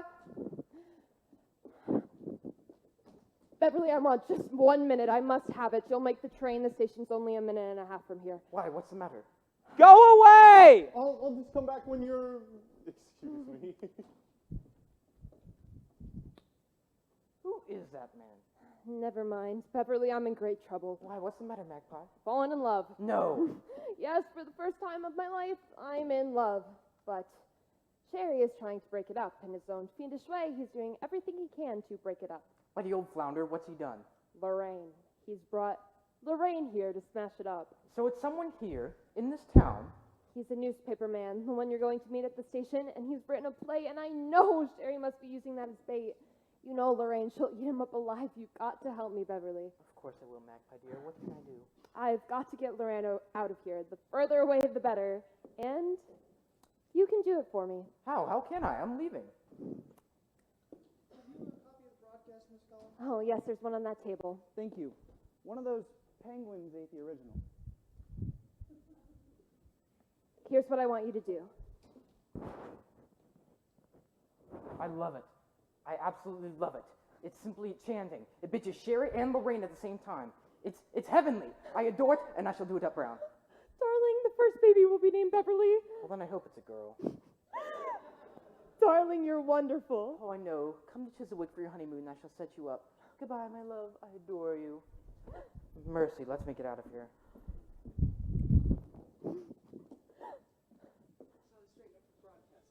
Oh, no, John is in television, thank God. They only hear the liquid voice. Mr. Whiteside is pretty fascinating and all. The things he finds time to do. Ah, yes, he certainly sticks his nose into everything, John. Are the girls out there yet, Miss Keller? Oh, yes, they are, Mr. Westcott. Thank you. Miss June, are you going away? Why, no, John. Mr. Whiteside is in there, I suppose. Yes, ma'am, he is. He's getting ready to go on the radio. Oh, would you... Oh, never mind. Look, John. Where is he? In the library? Yes, he's busy. Well, maybe we ought to, come on.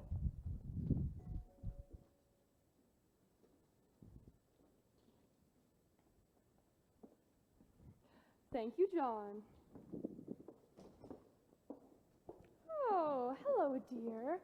Where's Sherry? Inside working. He's broadcasting very soon. Of course, Christmas Eve.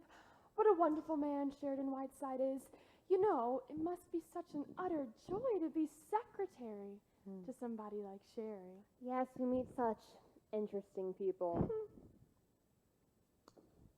It's quite a gown, Lorraine. You going anywhere? Oh, this. I just don't anything at all. Aren't you dressing for dinner? Oh, no, just what meets the eye. Who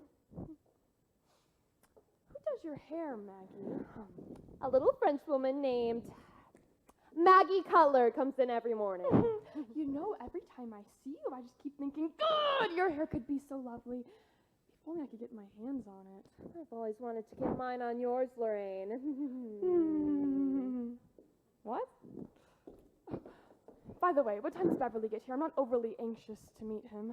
He's been and gone, Lorraine. Oh, really? Well, that's very good. Of course, you two are great friends, aren't you? You and Beverly. Yes, we are. I think he's a wonderful person. Oh, I suppose he is. But really, when I finished acting with him, I was a perfect wreck. All during that tender love scene that the critics thought was so magnificent, he kept dropping peanut shells down my dress. I wouldn't act with him again if I were starving. Tell me, Lorraine, have you found a new play yet? No, I haven't. But there's a pile of manuscripts waiting for me back in New York. I just rushed right out here to Sherry, though. Oh, yes, that was wonderful of you, Lorraine, the way you just dropped everything and rushed to Sherry's wheelchair. After all, Maggie, dear, what has one in this world but friends? That's what I always say. Everything okay? Oh, yes, everything is fine, thank you. How much longer is Sherry going to be in there? Not long. Did you know that Mr. Jefferson has written quite a good play, The Young Man That Drove You to the Hotel? Really? No, I didn't. Isn't that interesting? Yes, isn't it?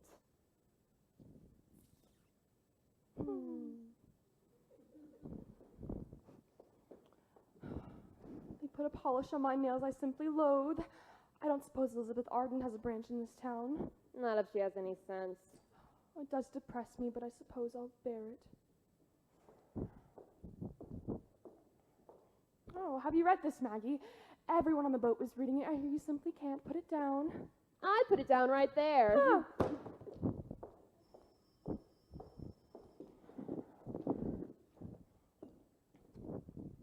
Hello?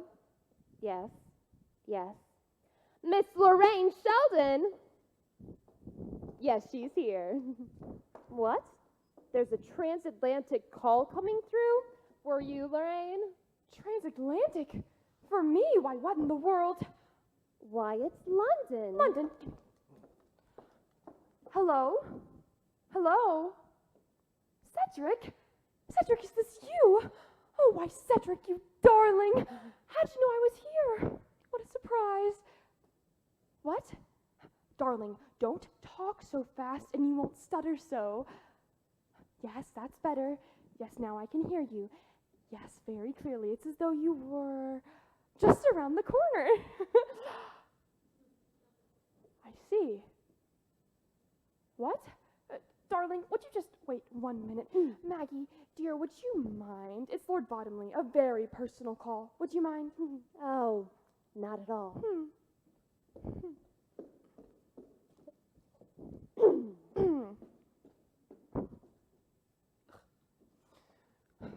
Yes, my dearest, now tell me. What? Cedric, don't stutter so. Don't be nervous. Oh, my dear, sweet, my darlingest darling. Oh, you don't know how I pray for this every night on the boat. Yes, I will, darling, I will. Oh, I've got to get right out of here and catch the next boat. What? Darling, don't stutter so. Yes, and I love you, my darling. Oh, my dear, sweet, my darlingest darling. Yes, I will, darling, I will. Oh, you've made me the happiest girl in the world. I'll be thinking of you every moment. Goodbye, darling, goodbye. Oh. Sherry, do you know what's happened? Cedric just called from London. He's asked me to marry him. What? Sherry, think of it at last. Why, I've got to get right out of here and catch the next boat. May I come in? Maggie, darling, I've got to get a plane out of here right away and catch the next boat to England. When is it? Do you know? Is there a newspaper here? The Queen Mary sails Friday. Why, what's happened? Maggie, darling, the most wonderful thing in the world has happened. Lord Bottomley has asked me to marry him. Oh, Maggie! Really? Well, what do you know? Oh, Maggie, why, isn't it wonderful? I'm so excited I can hardly think. You must help me get a ride out of here right away. I'd be delighted to, Lorraine. Oh, thank you. Will you look things up right away? Yes, I have a timetable right here, and don't worry, because if there's no train, I'll drive you to Cleveland, and you can catch the plane from there. Oh, Maggie, darling, you're wonderful. Sherry, what's the matter with you? You haven't said a word. You haven't even congratulated me. Let me understand this, Lorraine. Am I to gather from your girlish squeals that you are about to toss your entire career into the ash can? No, not at all. Of course, I may not be able to play this season, but there will be other seasons, Sherry. I see. And everything else goes into the ash can with it, I suppose. But, Sherry, you couldn't expect me to just throw Don't it. explain to me, Lorraine. I understand perfectly. And I also understand why Cornell remains the first actress of our theater. Oh, this is wonderful. We're in luck, Lorraine. There's a plane out of Cleveland at 10:03. It takes about an hour to get there. Oh, it all works out wonderfully. Peachy. Maggie, what's from the hotel I'm staying at? I've got to get my maid started packing right away. Massalia 32. Okay. Massalia 32, please. Okay, so Friday, 5-day boat. That means I ought to be in London Wednesday night. Oh, hello. Yes, this is Miss Sheldon. Will you put me through to my maid, will ya? Oh, look, Sherry, it's starting to snow. Oh, isn't that wonderful, Sherry? I never felt more like Christmas in all my life. Don't you, Sherry, dear?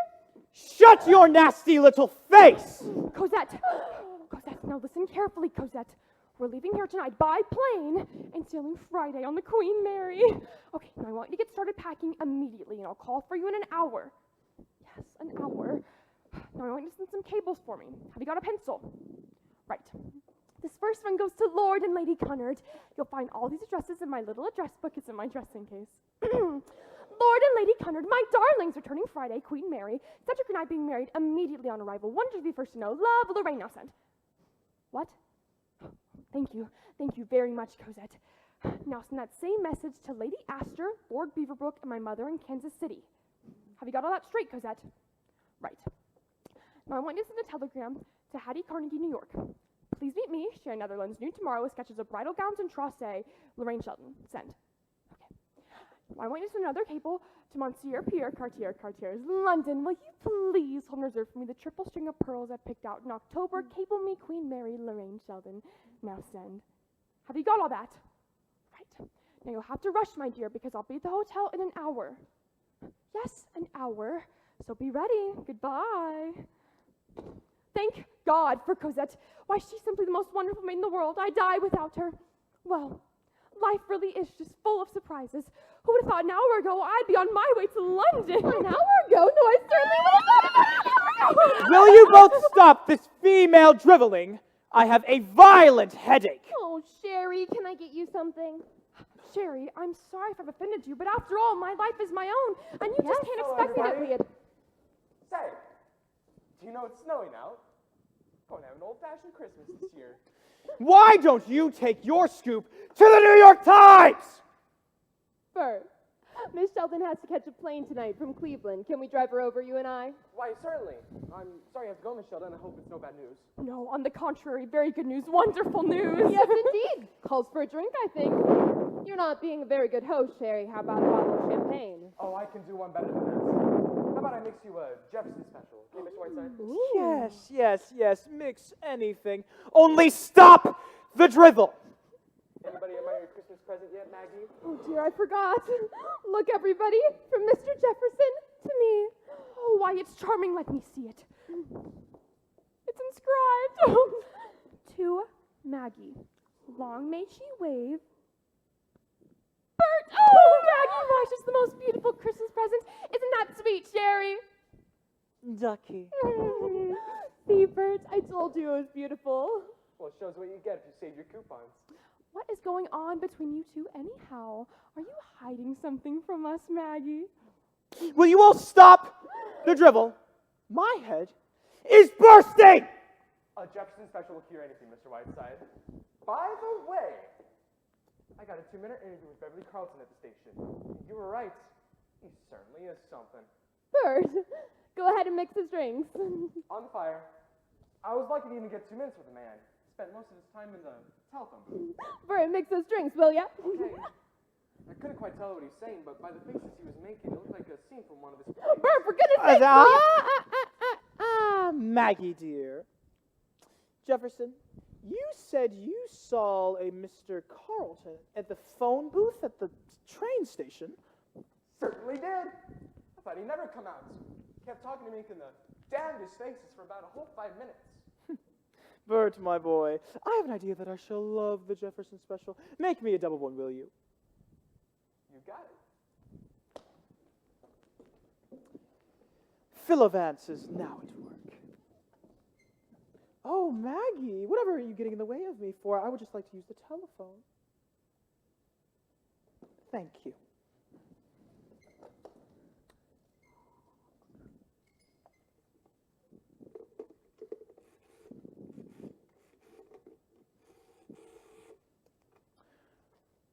Hello? Yes, transatlantic operator. Yes, can you tell me, has there been any phone calls from this phone to England in the past 3 days? Yes, I'll wait. Sherry, what is all this? Shh. Oh, what is this? There have been no phone calls on this phone from England in the past half hour. Lorraine, come and listen. Hear it, dear. Yes. Thank you, operator dear, and have a Merry Christmas. Bye-bye. Sherry, what is all this? What's going on? It seems to me, my dear, that you have just played the greatest love scene of your career with your dear old friend and co-star, Beverly Carlton. That's not true. I was speaking to Cedric. What do you mean? I mean, my blossom, that was Beverly that you poured your girlish heart out to, not Lord Bottomley. Sherry, I want this explained. Explained? You heard the operator, my dear. It seems to me that Beverly was indulging in one of his famous bits of mimicry. You've heard him do Lord Bottomley before, haven't you? Yes, of course. But why would he do such a thing? Why, this is one of the most dreadful... Oh my God. Those cables. Oh my God, those cables. Give me the hotel. Whatever it's called, I want the hotel. Oh, I'll pay him off if it's the last thing I do. Why, the skunk, the louse, the dirty, rotten Manson house. Connect me with my maid, will ya? What?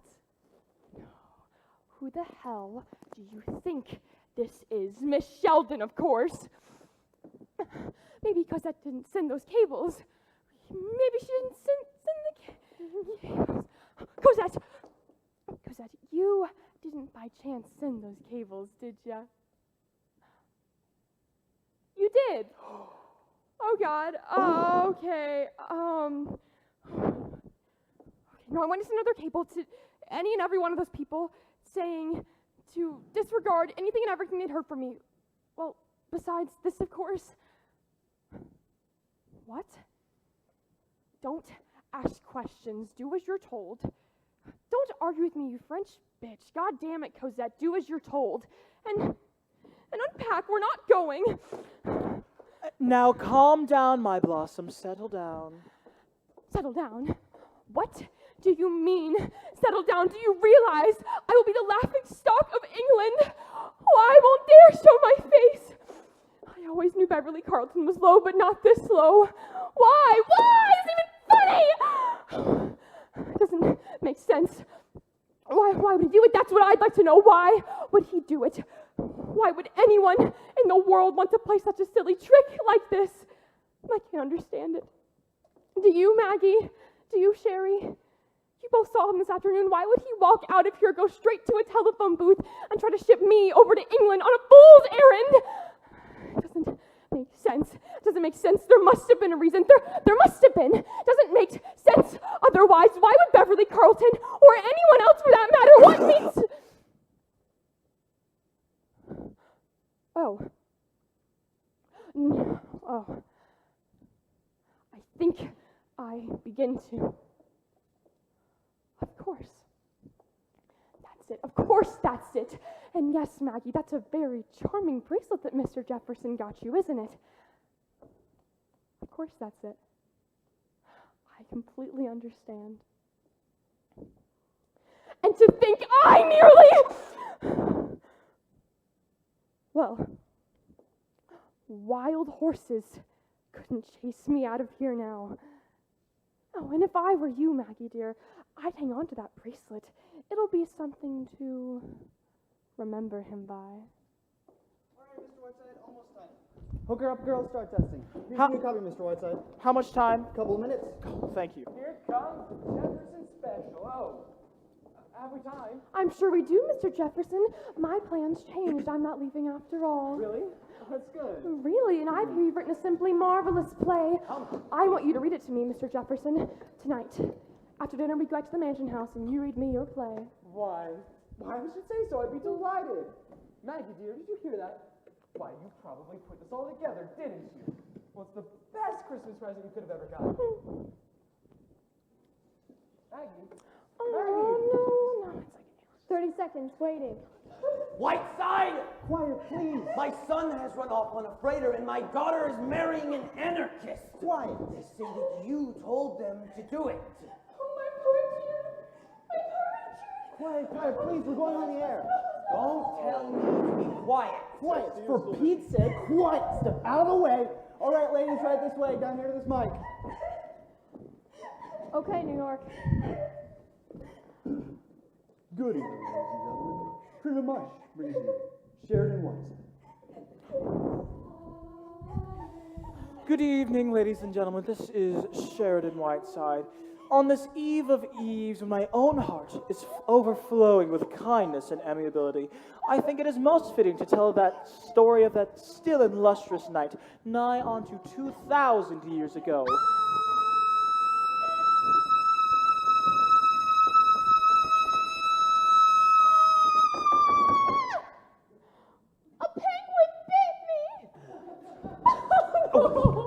When the first star of Bethlehem was first glimpsed in a wondrous sky.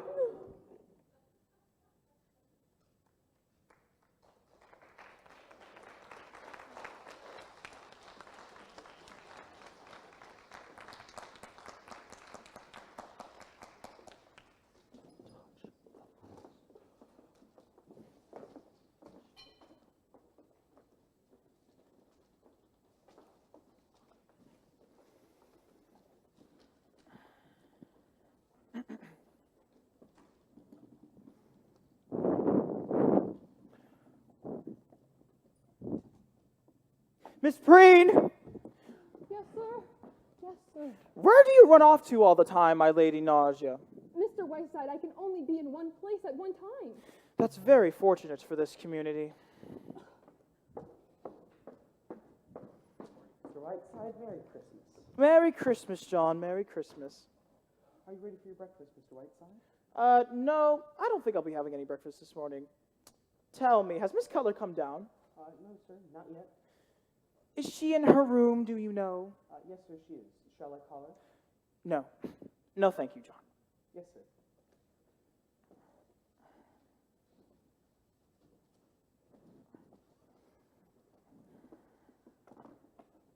I'm taking the 1 o'clock train, Sherry. I'm leaving.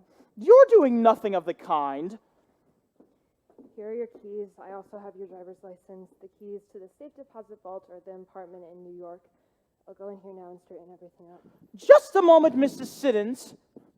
Where were you until 3 o'clock this morning? I stayed up half the morning waiting for you. You heard me calling for you when you came in, did you not? Why didn't you answer me? Look, Sherry, it's over, and you've won. I don't want to talk about it. Now, come now. What are you trying to do? Make me feel like a very naughty, naughty boy? Honestly, Maggie, sometimes you can be very annoying. You know, Sherry, you're quite wonderful, in a way. You're annoyed. I wish there was a laugh left in me. Shall I tell you something, Sherry? I think you are a selfish, petty egomaniac who would see his mother burned at the stake if it was the only way to light a cigarette. I think you would sacrifice your best friend without a moment's hesitation if you did anything to disturb the sacred routine of your self-centered, paltry little life. I think you are incapable of any human emotion that goes above your stomach, and I was the fool of the world for ever thinking I could trust you. Well, Maggie, for as long as I shall live, I shall never do anybody a good turn again. I won't ask you to thank me, because in 6 months from now, instead of berating me, you will be thanking me. In 6 months, Sherry, I expect to be so far away from you. Hello? Hello? Hello?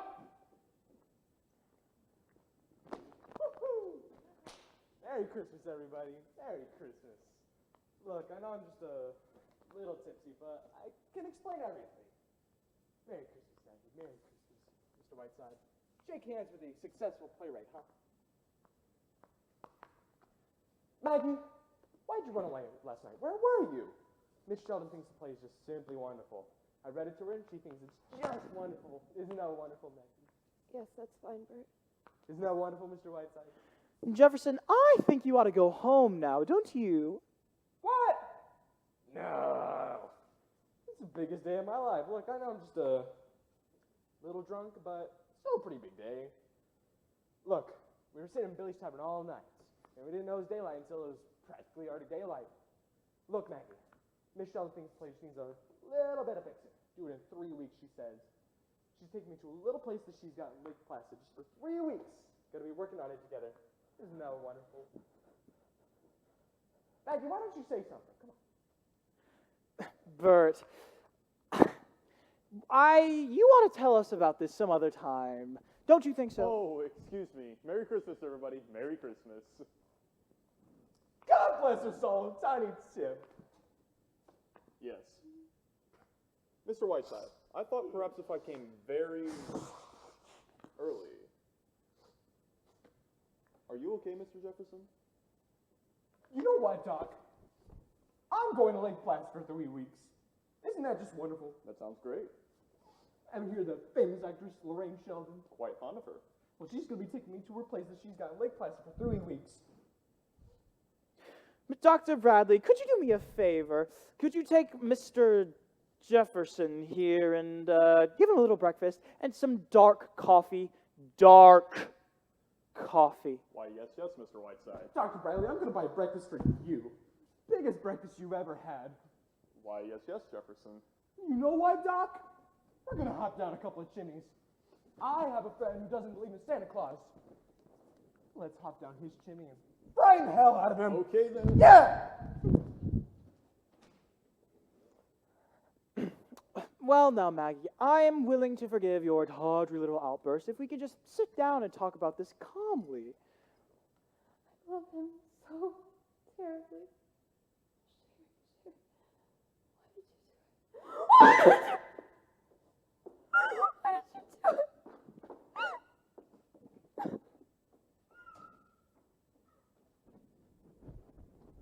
Merry Christmas, Mr. Whiteside. Merry Christmas, Miss Stanley. Merry Christmas. I'm afraid I shouldn't be seen talking to you. My brother's so terribly angry, but I just can't resist asking.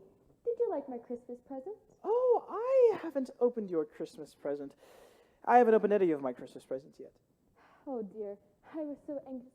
Why? It's right here. Mr. Whiteside, will you do me a favor and open it now?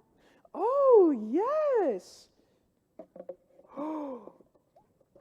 Why, Miss Stanley, is this you? This is wonderful. You look gorgeous. I was 22 when that was taken. That was my favorite dress. Do you really like it? I do. It's simply wonderful. You know how much I appreciate these old photos, Miss Stanley. I know you do. That's why I'm hoping you'll treasure it just as much as I did when you get back. Well, I shall be off. I shall be late for church. Goodbye, Mr. Whiteside. Goodbye, Miss Stanley, and thank you. Mr. Whiteside, I haven't changed at all, have I? 22 later, and I still look the same. Anyway, goodbye. Merry Christmas. Merry Christmas, Miss Stanley. Merry Christmas. By the way, Mr. Whiteside, Sarah has something special for you. She's just taking it out of the oven right now. Thank you, John.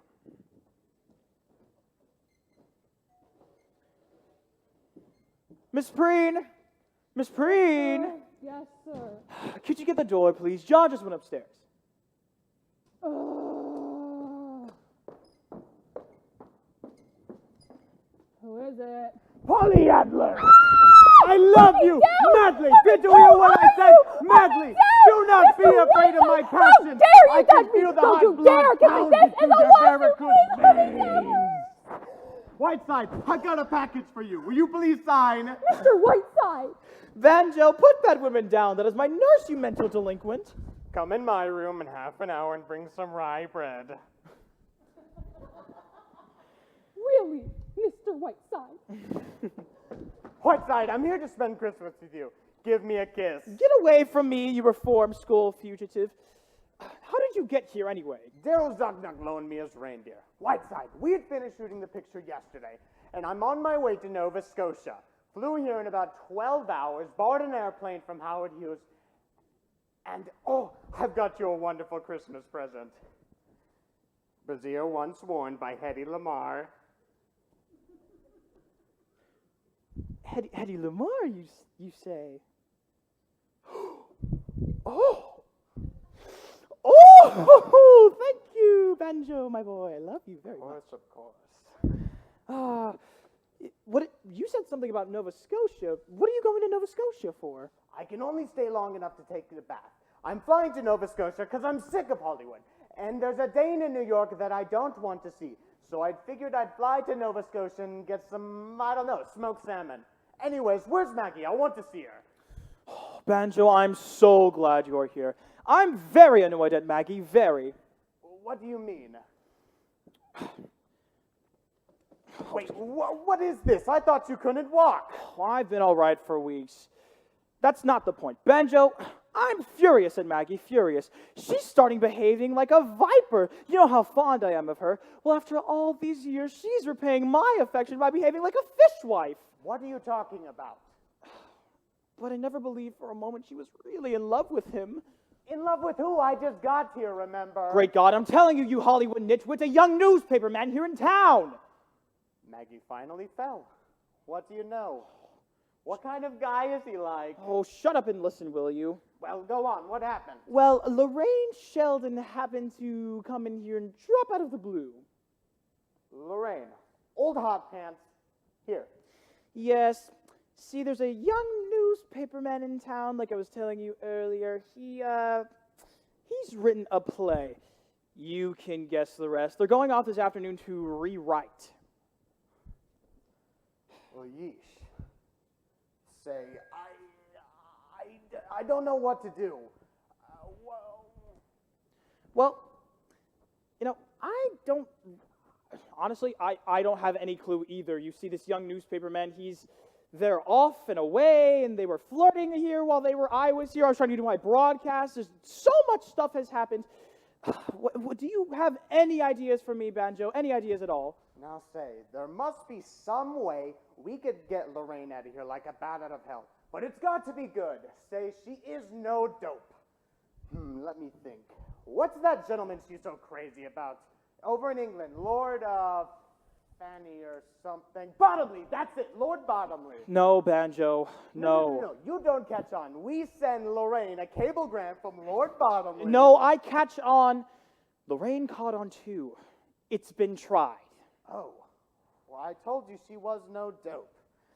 We've got quite a proposition on our hands. The trouble is, there's so damned little time. Get out of my wheelchair, you idiot! God! Lorraine and him are going away this afternoon. Oh, damn. The trouble is, I've done this too. Well, hell and damnation. In the words of one of our greatest lyric poets, you said it. Yeah, yeesh.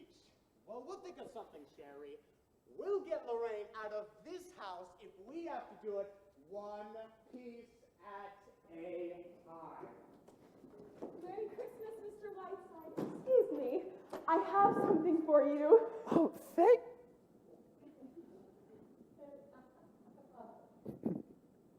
But Mr. Whiteside, it was for you. Oh, don't mind him. He's quite mad. Come, Francisca. We shall dance. We shall dance in the snow. Mr. Whiteside! Mr. Whiteside! Oh, he's harmless, Sarah. Just get him a little breakfast.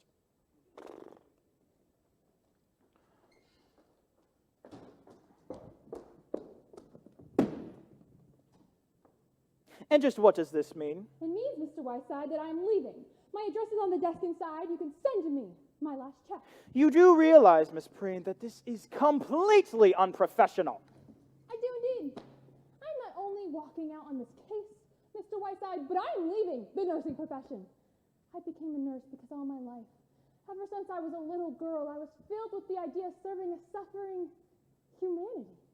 After 1 month with you, Mr. Whiteside, I'm going to work in a munitions factory. From now on, anything I can do to help exterminate the human race will fill me with the greatest pleasure. If Florence Nightingale had ever nursed you, Mr. Whiteside, she would have married Jack the Ripper instead of founding the Red Cross! Good day.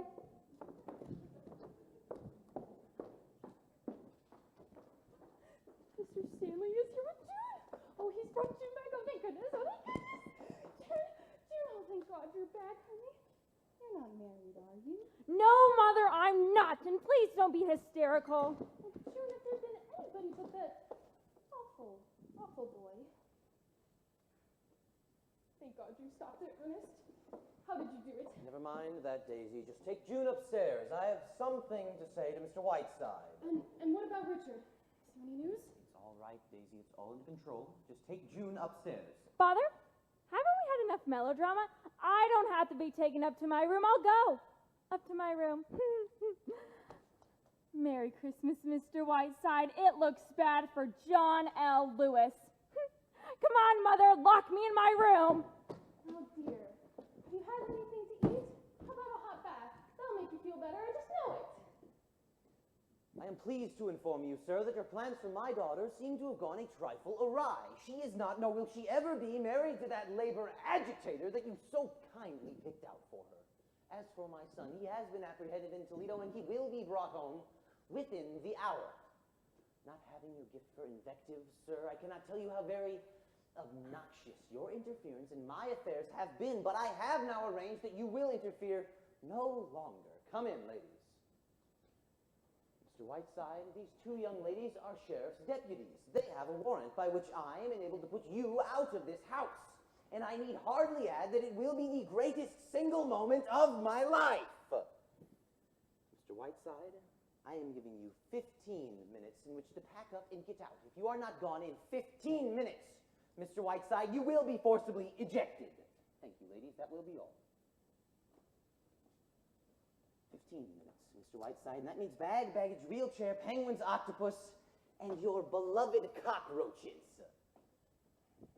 I am now going upstairs to smash our radio, so that not even accidentally will I ever hear your voice again. Sure you don't want my autograph, old fellow? You have 15 minutes, Mr. Whiteside. Say, can she cook? Well, I didn't get an idea. Any news from the front? Yes, the enemy is at my rear and nibbling. Where'd you say Maggie was? In there? Oh, I think she's in the library someplace. She's taking the 1 o'clock train out. You didn't tell me this. You mean after all these years, she's quitting. She's really leaving. She is. Well, that means you've only got till 1 o'clock to do something. No, I've got exactly 15 minutes. What do you mean 15 minutes?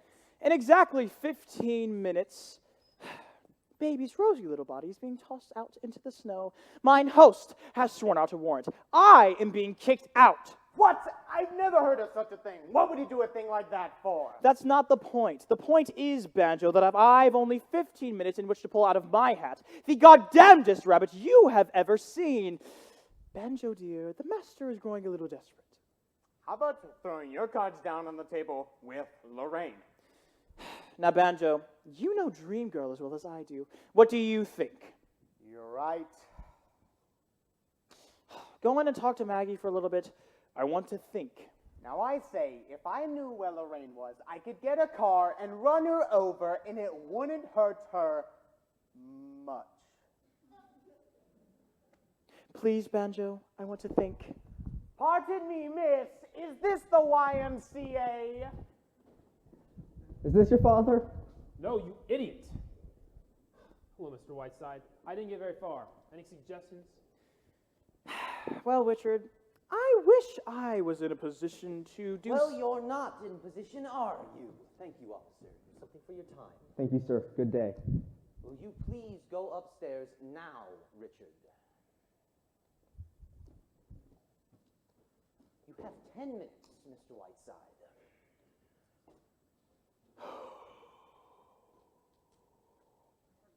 Is Mr. Whiteside feeling any better?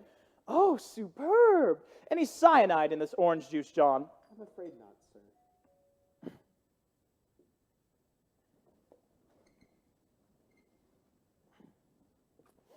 Is Mr. Whiteside up yet? Yes, Miss Shelby, he is.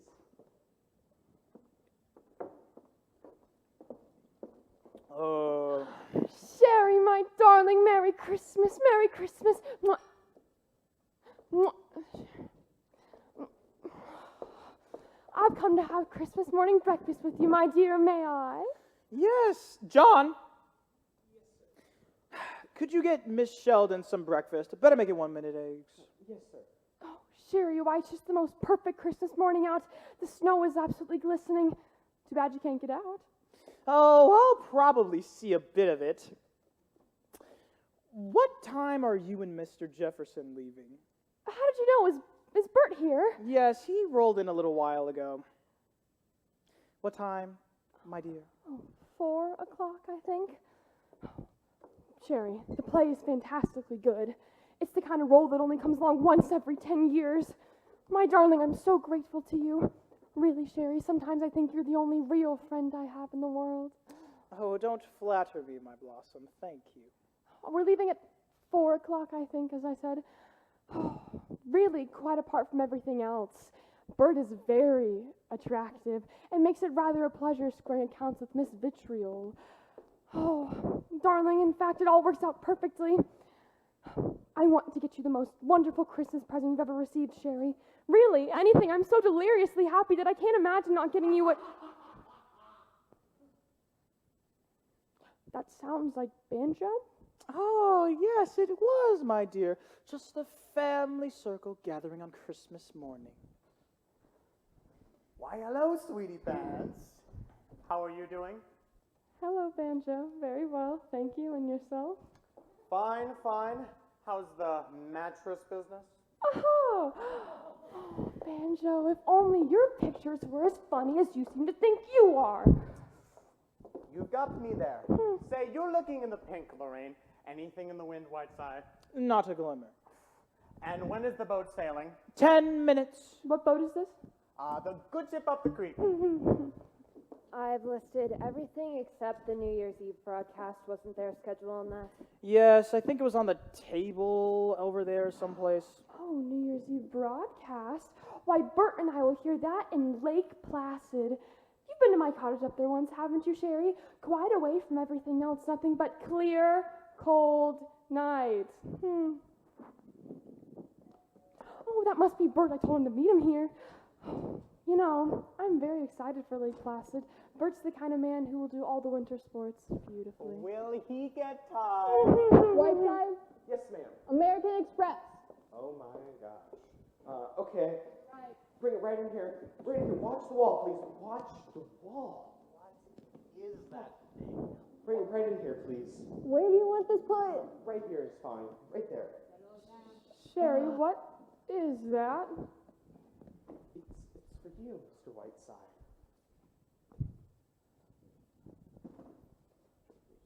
Great God, if there was any one thing that I needed right now, it was an Egyptian mummy! Says, Merry Christmas from the Khedive of Egypt. What did you send him? Grant's tomb? You have 5 minutes, Mr. Whiteside, including that. Who is that? Oh, he just tells the time every few minutes. I pay him a small sum. What on earth for, Sherry? I lost my watch! Okay. Oh, excuse me, Mr. Whiteside. I see you're still busy. Oh, pardon me. I'll wait in the library. I've written a new chapter on the COVID-19 pandemic. Was that the plumber again, Sherry? Darling, I wonder where Bert is. You're not very Christmassy this morning. Usually bubbling over. Who sent this to you, Sherry? The Khedive of Egypt? I think it's rather beautiful. I must go to Egypt someday. I really must. I know I'd love it. The first time I went to Pompeii, I simply cried all night. All those people, all those lives, where are they now? Do you ever think about that, Sherry? No. I do. Here was a woman, once like myself, a woman who once lived and loved, all the same fears, passions, jealousies, hates, and what remains of any of it now? Just this, and nothing more. A span of 4,000 years, a mere atom in the eternity of time, and here I am, another woman living out her life. Oh, I want to cry. Oh, I mustn't talk like this. It's Christmas. It's Christmas. Lorraine, dear, have you ever played St. Joan? No, I haven't. Why do you ask? Oh, well, there was something about your expression as you stepped in that case. It was absolutely heavenly. Oh, Sherry, how sweet. Do it again, please. You're joshing me, aren't you? My dear, I do not take these things lightly. Your expression in that case can only be described as something as pure da Vinci. Oh, Sherry, I don't even know it was that I did, but I suppose I'll. Oh, I feel too silly, Sherry. Lorraine, dear, do you remember when you asked me what I wanted for Christmas? Well, the only thing that I want is a memory of you in that coffin. Please do it again, dear. Sherry, I'm all choked up.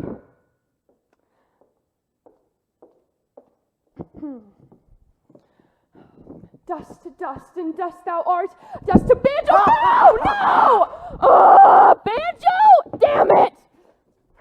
There's your service for you. Eureka!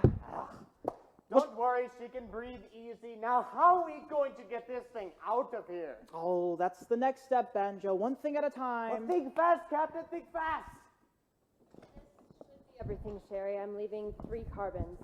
Is there anything out here? What's in this box? Oh, I don't know. Just take everything you can, please. Thank you, Maggie. Shall I file these letters? Do you want this picture? Oh, yes. Can I have that picture, please? Thank you. The only thing I haven't done is put all your broadcasts in order. Do you want me to do that as well? Yes, please. Thank you, Maggie, dear. Thank you. I'll see you before I go, Banjo.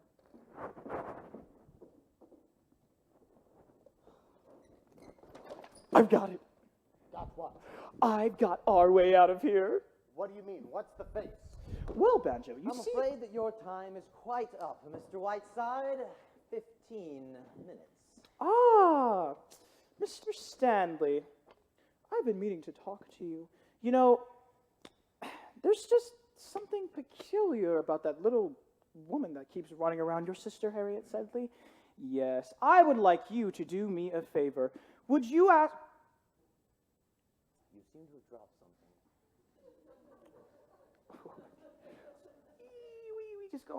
We're just going to, what does they say?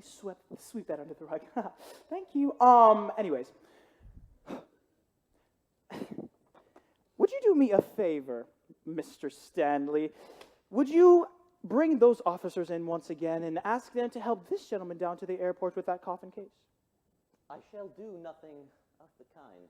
Oh, I think you will, Mr. Stanley, or I shall inform my radio audience that your sister, Harriet Stanley, is none other than the famous Harriet Sedley, who, 25 years ago, murdered her mother and father with an axe in Gloucester, Massachusetts. Now, Mr. Stanley, I don't think you would like the good town of Massalia repeating that once popular little jingle at your doorstep. Harriet Sedley took an axe and gave her mother 40 whacks, and when the job was nearly done, she gave her father 41. Now, Mr. Stanley, this would make one hell of a broadcast. What do you think? I think that you are the damnedest person I've ever met. You're a little late in finding that out. Call those officers in here, please. Come in, officers. Officers, Mr. Stanley would like you to help this gentleman down to the airport with that common case. Correct. Isn't that right, Mr. Stanley? Yes. Whiteside, you're a great man. Banjo, I love you very dearly, and one day I may write a book about you. Do not bother. I cannot read. Well, goodbye, Maggie. Love conquers all. Something, something. Be careful with that. It contains an antique. Sherry, was that? It was indeed. Ooh, a little Christmas present for you, my dear. Sherry, you old reprobate. Don't give it another thought. Just send me a necktie sometime. Bring me my hat and coat. I am leaving for New York. You're leaving, Sherry. Don't argue with me, rat girl. Do as you're told. Yes, Mr. Whiteside. Mr. Whiteside, I wanted to apologize for my appearance. Say! Oh, don't give it another thought, Jefferson. There's been a slight change in plans. Miss Sheldon has gone off on a world cruise. I am taking your play to Catherine Cornell. Miss Cutler will explain everything. Maggie? Thank you, Maggie, my darling. Mr. Whiteside, and you're still busy. Oh, yes, Doctor. Busy, very busy. However, if you can come to New York sometime, just try and find me. Tomorrow morning? No. Maggie, my lamb, thank you. I love you very much. Sherry, you're wonderful. Nonsense. Jefferson, goodbye. You will never know the trouble you have caused. Goodbye, Mr. Whiteside. Goodbye, Mr. Stanley. I should hope in the near future that your daughter has been allowed to marry her young man, and your son has been permitted to follow his own bent. Or else, Merry Christmas to everybody.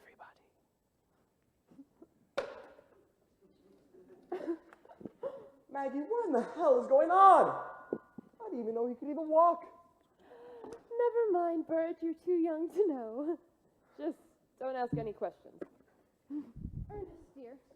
Richard's being very difficult. You'll just have to talk to him. Oh, God damn it! Bert, doctor! Oh, something's happened. Oh dear. Oh, my hip, my poor sweet little hip. Miss Preen! Bring the chair up. Miss Preen, I want Miss Preen back.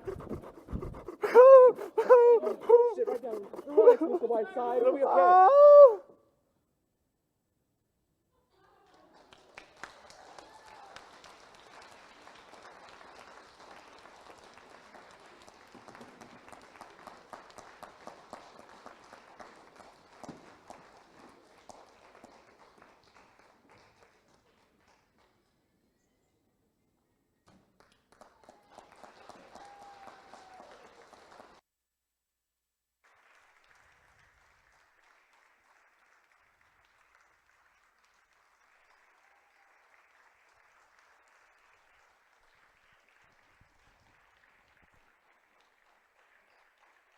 All right, Barron fans, I'd like to thank everyone for tuning in this evening, which we would also like to thank our sponsors that we had to make this all possible this evening. We're going to start with Authentic Lawn Care, The Blue Moon, Brown & Brown Insurance Agency, Carball Jewelers, Classic City Creamery, Crickets, 7th Street Bar and Grill, Fresh Food Hub, Jeff's Auto Repair and Towing, Jennifer Bell, Jimmy John's, Kathy's Country Kitchen, Cruise and Cruise PC, Salvador's Authentic Italian Eatery.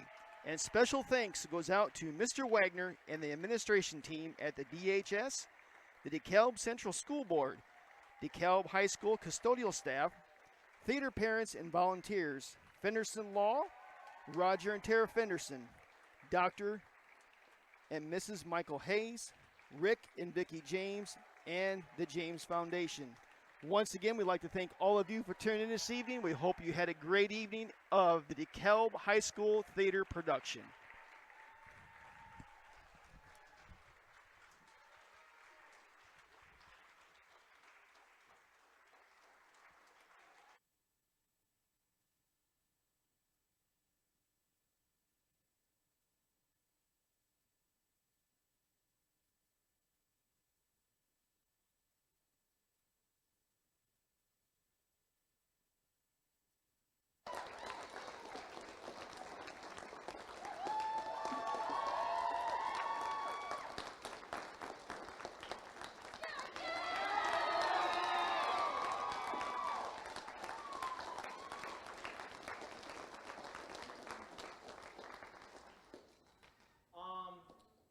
I would like to give a special thanks to our stage directors, Kelsey, Zara, and Willow. They did everything for us.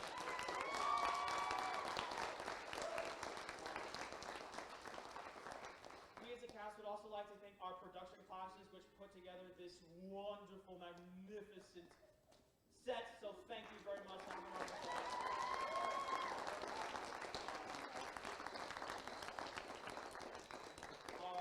Our lighting crew, they are all freshmen and new to the soundboard. They did great. They did great. And I'd like to give a special thanks to our director, Mr. Jed Alvin Friels. We would not be able to do that.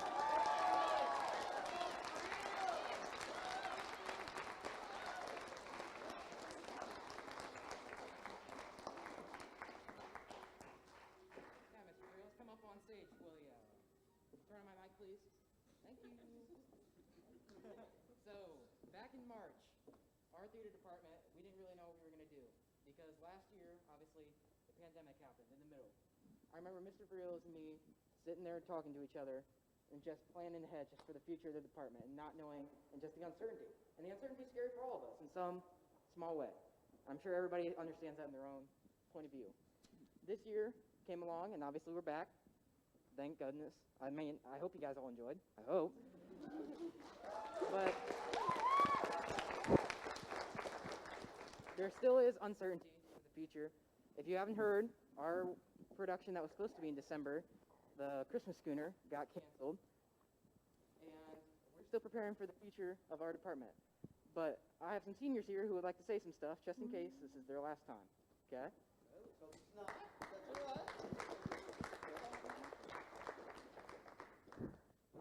Okay, I don't know if this is on.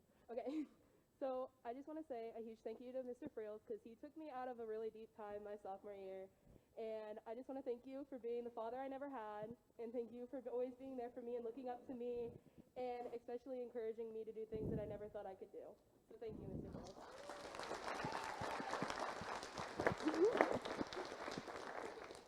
Mr. Friels, you have been a amazing influence on me, and I've had so many opportunities thanks to this amazing man right here.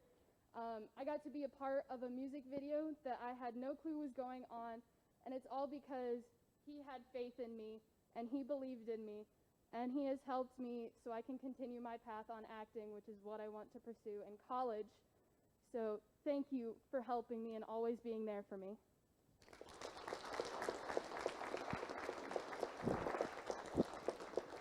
So, we kind of have a tradition here that after every musical, we give the director a gift. Obviously, we don't know if that's going to happen this year, so we decided to do it anyway. Come on out, Jesse.